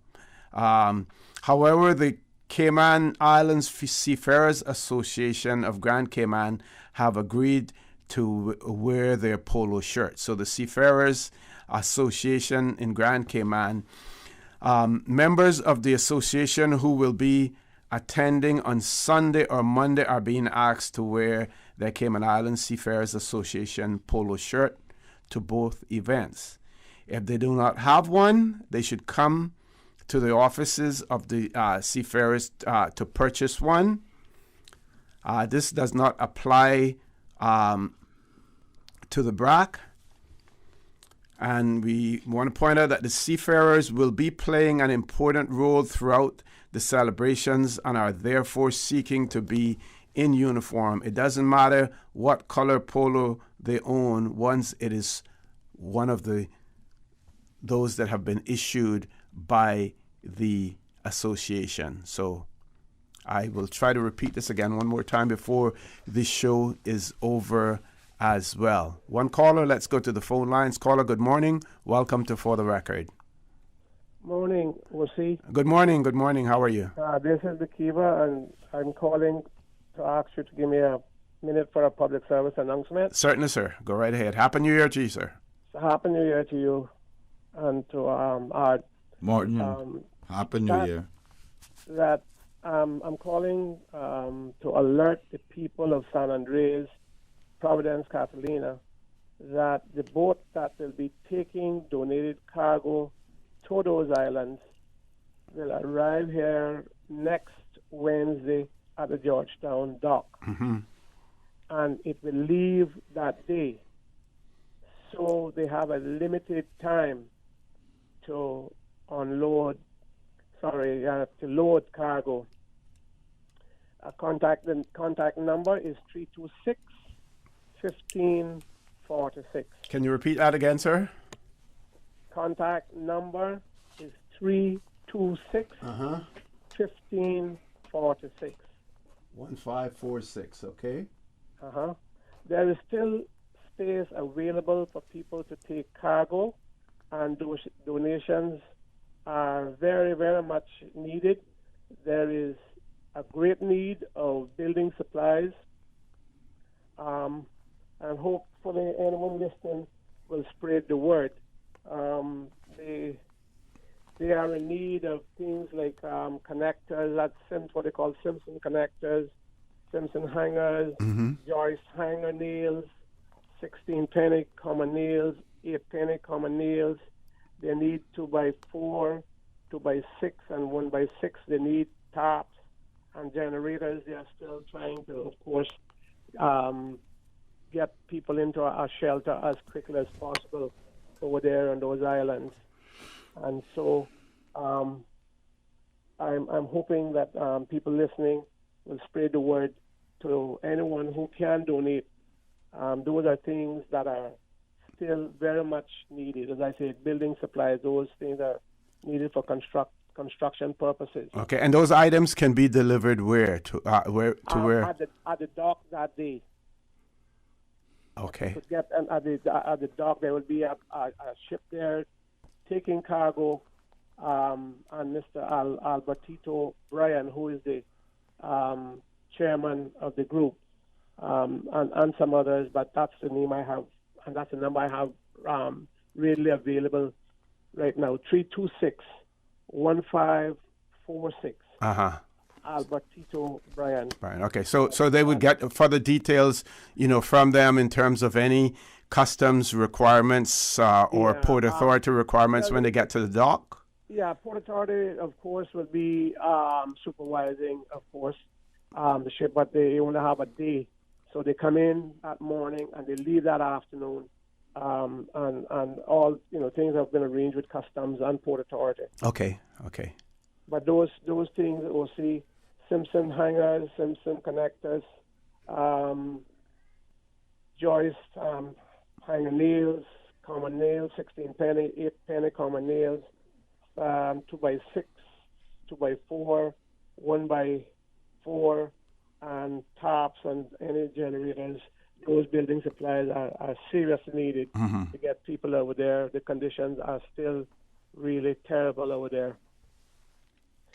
Okay, sir. Thank you very much. Thank you for that. Thank you. If you could get that on again, I don't know if you can. Yeah, I'll certainly repeat it before the show's over as well. And just to confirm, that number is 326-1546. Yes. Yeah. Okay. And Honduras, and I should say that Honduras have well organized themselves and are moving good. Nicaragua was always well organized, and they have a big organization group working, and have been sending funds and I guess supplies to their people there. So this is specifically for Providenciales? Yes. This is a specific ship for San Andres, Providence, and Catalina. Okay, got you. All right. Okay, sir. Thank you very much. Right, bye-bye. Okay, we have another caller. Caller, good morning. Welcome to For the Record. Good morning again. Good morning again, sir. It's very commendable of the Honourable Speaker doing what he's doing there. Very commendable. I wondered when I spoke about direct income tax and the union thing. I really didn't get an answer. I think it's not being formed now, but it doesn't really matter. There's a course of things. We hear an ad there where the Chamber of Commerce says a non-profit. The pension scheme is a non-profit thing. We know it's hundreds of millions of dollars put into it, which are people's salaries. Just heard they have a salary tax, just like Bermuda in the BVI. Someone sent you a note here.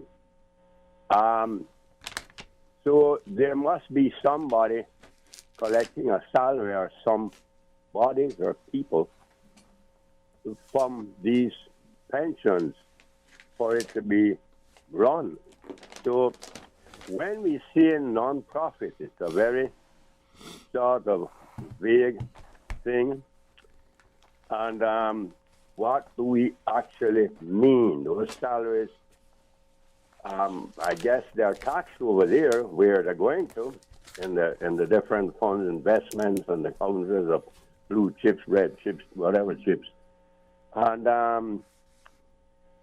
the other thing is this, so therefore, when we say non-profit, what do we exactly mean? The other question is this. I'm just going to hang up and listen to your reply if you want one. When you say business attire, it's a kind of vague term. If I'm a mechanic, should I wear that's my attire as a coverall? Should I wear my coveralls? Or should we say a suit and tie, which is a common thing for the layman, the term, if he's going to dress up formally and say formally. I just wondered about that, announcement, business attire. I don't mean to be trying to be funny. I just wondered what it really means, business attire. Some people go to work in a regular shirt, neatly dressed, and that's their way. So is that what we have, or is it? I think what is meant here in the Cayman Islands is at least the minimum shirt and tie. Shirt and tie, right? Yeah. Or you want to add a jacket to it as well, a jacket, but basically at least a shirt and tie. But yes. Also you must admit that Mika got a point. Mika, I have wrestled with that, and I have had invitations all over the world, even to 10 down in house, and I still don't understand it. Okay? I just put on a jacket and a tie and leave it at that. Then they tell you semi-formal I don't know what that means either, Mickey. And then you have then you formal. got formal, which I take to be tuxedo and bow tie. Yes. And then you got semi-formal. Then you got casual. Then you got smart casual. Then I don't know, Mickey. I just dress in what I feel comfortable with. Sir. I'll hang up unless someone else. Okay, thank you. Mention that. Thank you very much, caller, for that. One of our... we have to take a commercial break. Folks, please stay tuned for the record. We'll be back shortly. Green Turtle, modern solutions to get you through the new normal. Download the Green Turtle app now and top up yours or a loved one's phone with any mobile carrier in any destination. Home delivery of laptops, tablets, phones, accessories, and iTunes and major online retailer gift cards. And now, home deliveries of groceries and courier service. Guaranteed delivery within 2 hours from 9 a.m. to 3 p.m. Visit their list of products at greenturtle.ky or download the Green Turtle app today. Green Turtle is not only the future of mobile, but today it can help save a life. Take a ride on the Green Turtle Express today. Download the Green Turtle app, the future of mobile, saving lives today. What's that? No sugar, same amazing taste? Coca-Cola Zero Sugar is here to stay. Classic taste, pure satisfaction. Be sure to stop into any Tortuga location and get your own case of Coke Zero. Or grab an ice-cold one straight from the cooler. Brought to you by Tortuga Distributors Limited. Coca-Cola, taste the feeling, K-Man. Honey, our fridge has stopped working again. Everything in the freezer is melting. We need to get this repaired right away. I'm calling Brand Source Service. When you need the very best appliance service, call Brand Source Service at 623-5000. Offering service and installation of all brands and models of appliances. Brand Source Service is Cayman's source for appliance parts and repairs with qualified and experienced technicians and the island's largest stock of appliance parts. Brand Source Service will have your repair completed in a flash. So, whatever the problem is, call the experts at 623-5000. Brand Source Service, Dorsey Drive, Industrial Park. Telephone 623-5000. The public is invited to celebrate the 2021 National Heroes Day, recognizing our seafaring heritage and the men and women who contributed to the foundation of the Cayman Islands. This year will also see the unveiling of the busts of 3 national heroes and present the inaugural recipients of the Order of the Cayman Islands. To safely celebrate this National Heroes Day, there will be 3 events for the Cayman Brac and Little Cayman recipients on Saturday, 23rd January at 1 p.m. for the Bordentown North Side and East End recipients on Sunday, 24th January at 4 p.m. and for the Georgetown and West Bay recipients on Monday, 25th January at 9 a.m. All of the festivities will be carried live on CIG TV and Radio Cayman. For your safety and due to gathering restrictions, the public is strongly urged to tune in via CIG TV or Radio Cayman. On Friday's CI Retro Talk today at 12:15 p.m., our Heroes Day edition, celebrating our seafarers. We'll give you a narrative snapshot of their dangerous, challenging, adventurous, and rewarding journeys all over the world's oceans. That's Friday at 12:15 on Radio Cayman. For the record with Ort Connor. Initiating system. For information that matter. For the record with Ort Connor. Continues right now on Radio Cayman. Good morning and welcome back to For the Record. My pleasure to have in the studio with me this morning, Leader of the Opposition, the Honourable Ard McLean. Before I throw the mic back over to you, Mr. McLean, one of our listeners has written in and commented on unions and says the reasons why we don't have unions is because Caymanians cannot agree amongst themselves and they do not want to pay dues. That could be part of it. Another part of it is also we have to look at the history of unions and the history of labor in the Cayman Islands. And the reasons for where the merchant class in the Cayman Islands were the ones that controlled. They decided whether or not you got hired or whether or not you got fired. What is astonishing is that, and we know that this comes from the colonial past, but the Civil Service Association goes way back, and that was seen as the bargaining unit for civil servants. So we had that. There was no objection to that, but it couldn't really trend in the private sector. Now, also, we need to know about politicians, some of the politicians at the time. They're thinking about unions. And I'll share this one with you, and I'll share this one with my audience as well. I am told that, before you had FIFA and all that, because it was called FIFA, we had something called the Caribbean Football Union. Cayman wanted to join Caribbean Football Union.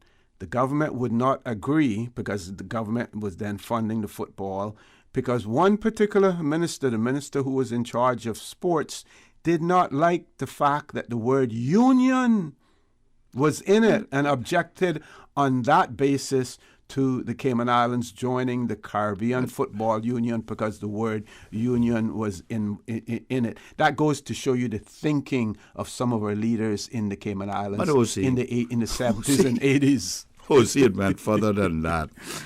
Try to remember, because I'm sure you're aware of, and possible the same minister you were talking about, didn't want the Bill of Rights because of freedom of conscience and freedom to gather and freedom of religion, because it was going to be, they were going to create cults. You don't remember that, yes. Yeah, and so that's why I said, quote unquote, one of the problems in this country has always been, we have been very subjective. Our people have been very subjective. They have never challenged the system per se, and they have never challenged it to see how far they can go with their own freedoms and their own rights and whatnot. And, knock on wood, thank God we have done that. But we have never done that because it creates civil unrest. Those things create civil unrest. But maybe some of those systems should have been challenged. And because they weren't challenged, because there wasn't anyone there pushing them to challenge those systems, we take a glimpse, and Miss Georgette, I want to go back to that now. Yes, we take a glimpse at what Miss Georgette said about Frank. Yeah. That is very much alive. I don't know. I asked you on the break how old this woman is. She got a memory like an elephant. Yeah. And what happened was, as a result of Frank creating that organized labor, I would like to call it, that helped push him into politics. And then the conflict between that and him being politics. Well, I think once he got elected, he was basically the titular leader of the movement. And nobody else took it over. Right. Exactly. And that was the cause of the demise of that, of his little organization, organized politics, or whatever you want to call it. But there were several people who gravitated towards it because they saw the need for it. Because they saw the need. Not only that, they felt disenfranchised. And they expected and hoped that a little organization like that could further their cause, which is how unions are started. Unfortunately, no one followed through with it, and then it went idle for 8 years while Frank was in politics, and it never did raise his head again. But we have always had that, wherein we shy away from organized stuff, organized politics, organized everything, because I don't know if we are afraid of going out there and defending ourselves, or we're afraid we embarrass ourselves, or we feel so downtrodden that we consider ourselves less than others, and we shouldn't. And we must stand up for what we believe in. And I believe a lot of people in this country then speak ill of those of us who will open our mouth, and I don't think it's people open their mouth out of anything other than they're fed up with the system and they want to voice their position and hopefully bring change to at least to their unique situation, But as a collective country, I think we need to do a little more of it. As soon as those in power or authority retorts or responds to whatever people are doing, we just run away from it because we're afraid of victimization. And that comes as a result of this country being too small. But that too is poor governance and reeks of corruption. That's what it is. When you're going to use your position to curtail the very people you swore to protect and defend. That's corruption too. Okay. I know you wanted to talk about your correspondence with the Premier in relation to the speakership. We're going to have about 4 minutes before we go to our next commercial break, so you can start now and then if you have to continue after we can. More important than the correspondence is why I had not said anything before, because people are saying we should have all said something or done something. Well, I think I did that. I did that through the process that is made available to me, which was I wrote the Premier a couple of days after that news broke. And when you say news, that you mean of the incident right. in February last year. And I wrote the Premier and asked him if he wanted to discuss it, and he said he was going to make a statement. He eventually did a statement, which said that the Speaker was going off on taking a leave of absence from his speakership. And I did a press release publicly. I did it, and said no. And then I questioned the Premier as to what he meant by going off and how long it would be and whatnot. There wasn't any response to that. Anyway, we did a press release on the matter, and subsequently we Mr. Miller and I tried getting the other 5 members to sign a request to call Parliament, and one member did not sign it. Therefore, it fell by the wayside. When Parliament started in May, June, May. Memory is slipping now.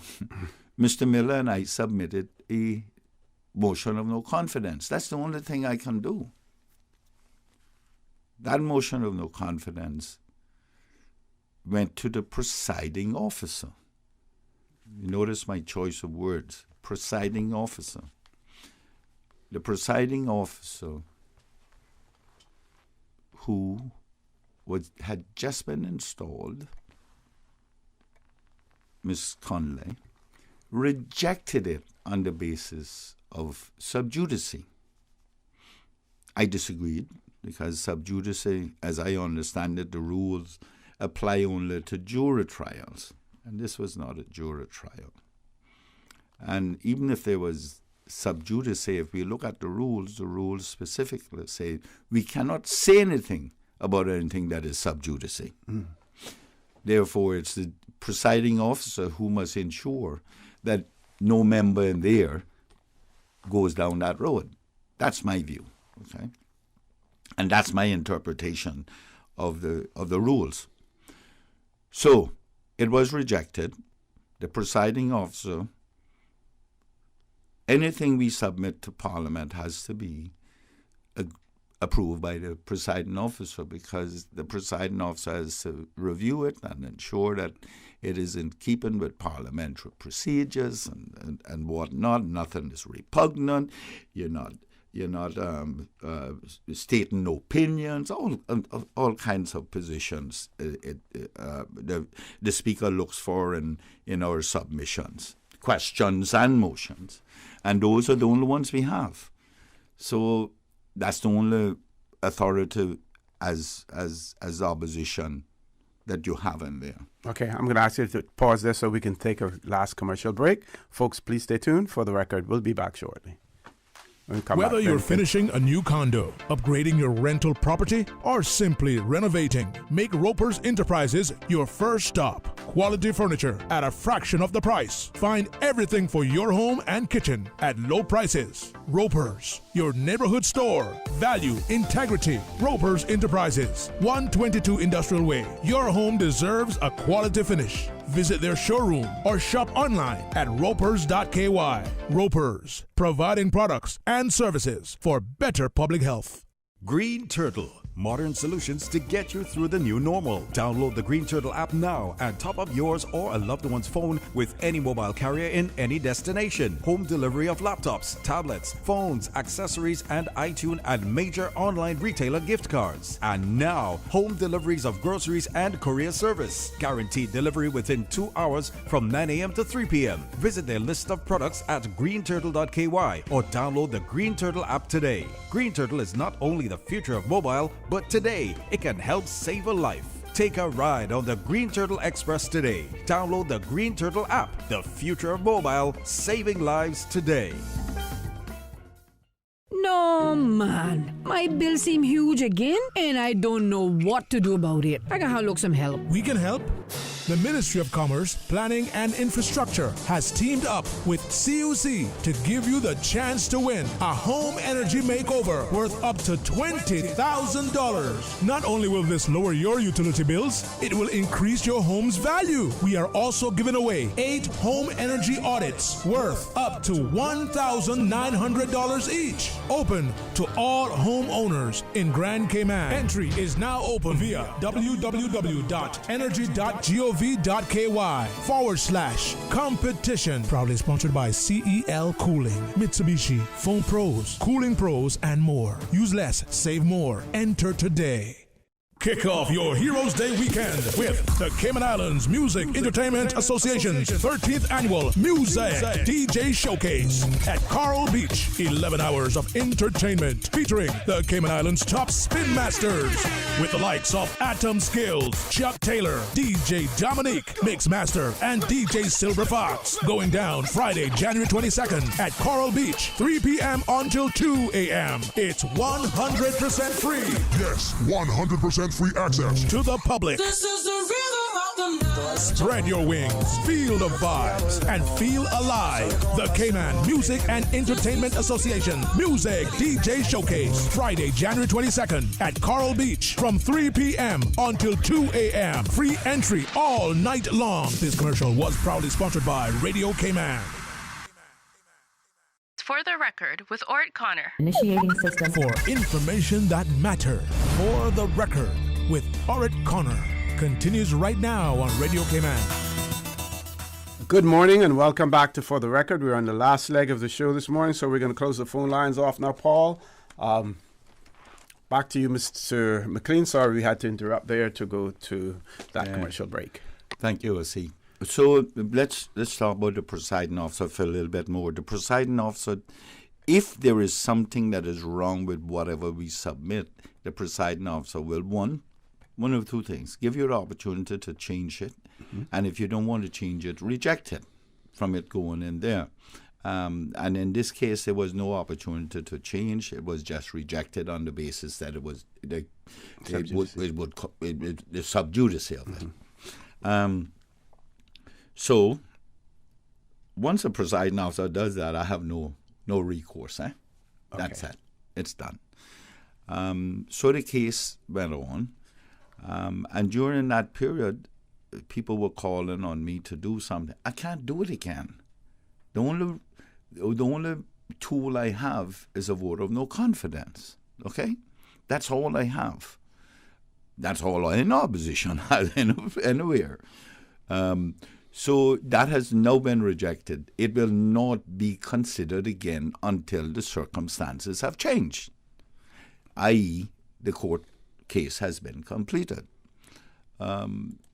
So that continued, and when the case was then,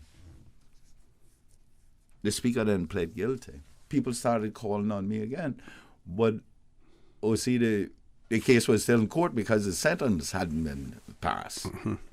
Therefore, I can't do anything again because I'm going to get rejected.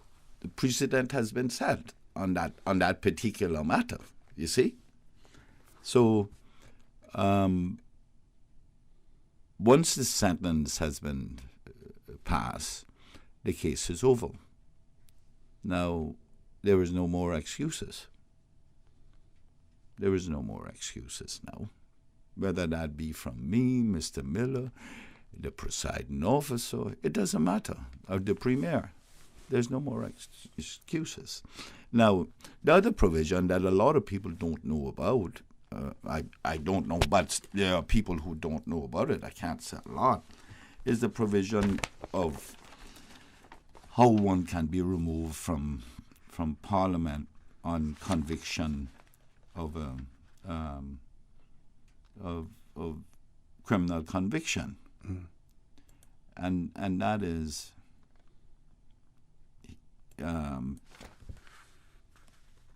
once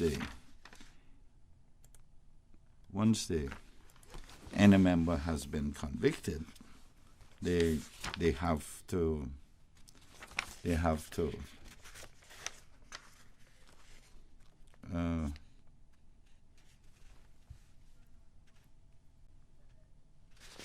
it is delay in vacation of seat to allow for an appeal. And it says, this is 64 in the Constitution for those who are interested.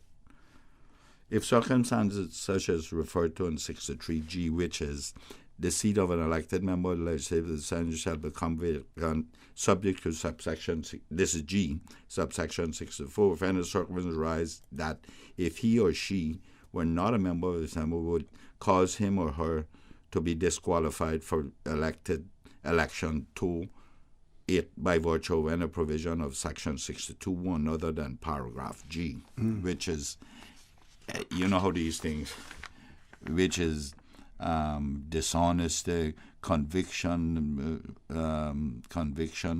declared bankrupt, acting in obedience or adherence to foreign power, whatnot. G is a party to or a partner in a firm or director or manager, because you know what that is. You can do your declaration, right? So 64 say if the circumstances as are referred in section 63G arise because a member is adjudged or declared bankrupt, is certified insane or adjudged of unsound mind, is under sentence of imprisonment, is convicted of an offense involving dishonesty, or is convicted of an offense relating to election, and it is open to the member to appeal against the decision either with or without the leave of the court or other authority, he or she shall forthwith cease to perform his or her functions as a member of the Legislative Assembly, but subject to subsection 2, he or she shall not vacate his or her seat until the expiry of a period of 30 days thereafter. But the governor may, at the request of the member, extend the period to enable the member to pursue any appeal against the decision, save that extension of time agreed in the aggregate of time exceeding in the aggregate of 180 days shall not be given without the approval of the Assembly. Okay?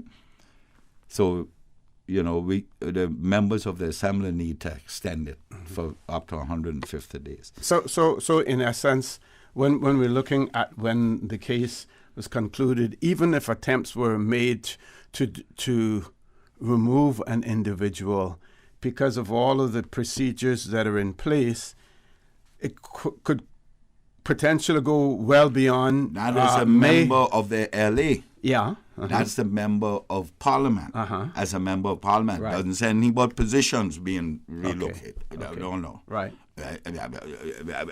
That is if you're convicted,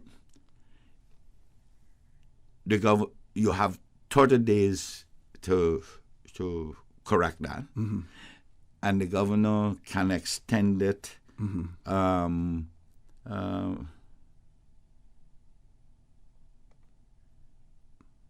up to 30 days.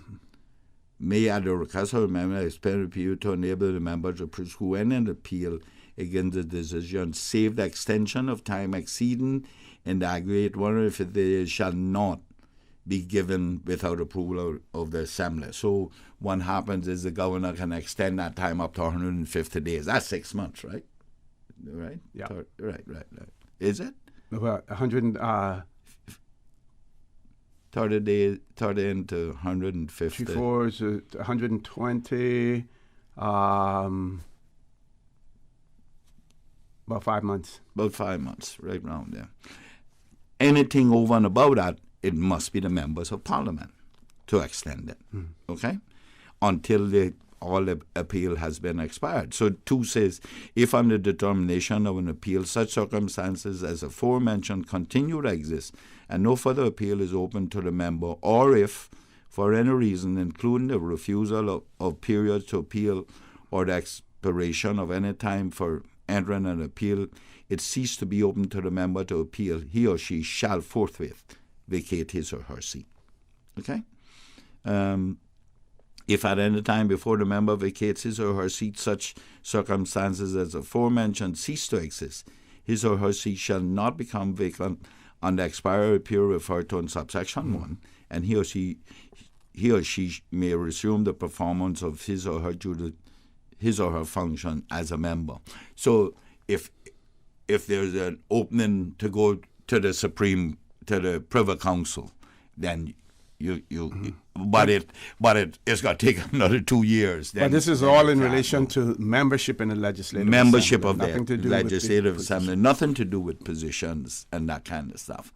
So that is the only other provision that could remove someone. But if you and that is if you're convicted of dishonesty, you cannot run. Right. We have one member. We have one member now who was convicted, former member that was convicted of dishonesty, involving minimal amounts of money, and that person will never run again, never, ever, because the Constitution prohibits that person from running. And if you have convictions of over a year and whatnot, you will never run. You will never run in this. You will never qualify to be a candidate. Really, you'll be stopped there. So, now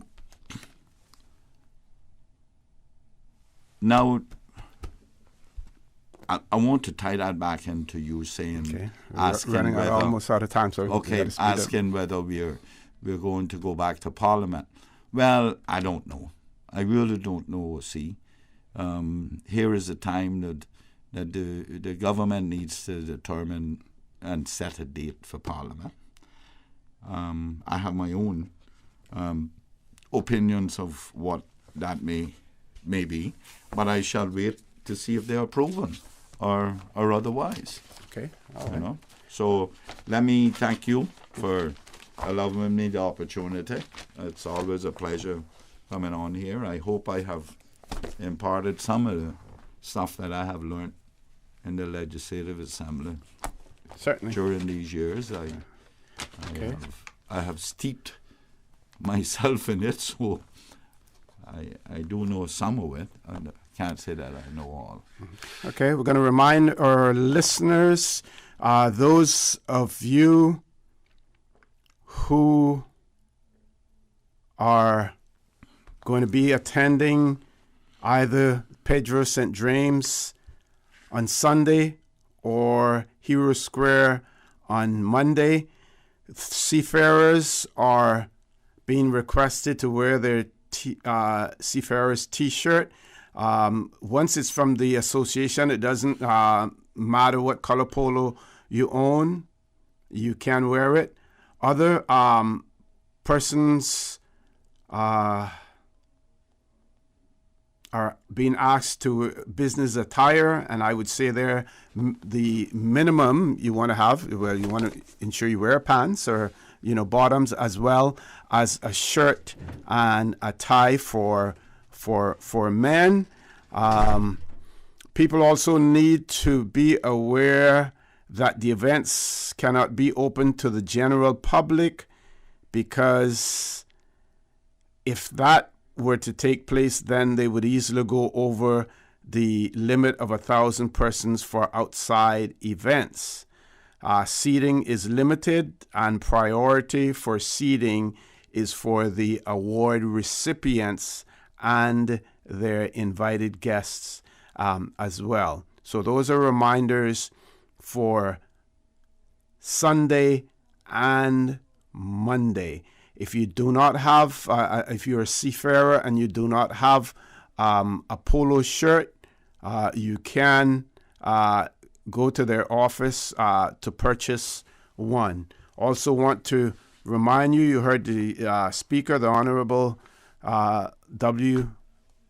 McKeever Bush, mention the fact that a vessel will be coming next week, Wednesday, to the Cayman Islands to collect supplies for the victims of the hurricane that affected San Andres, Providenciales, and another island.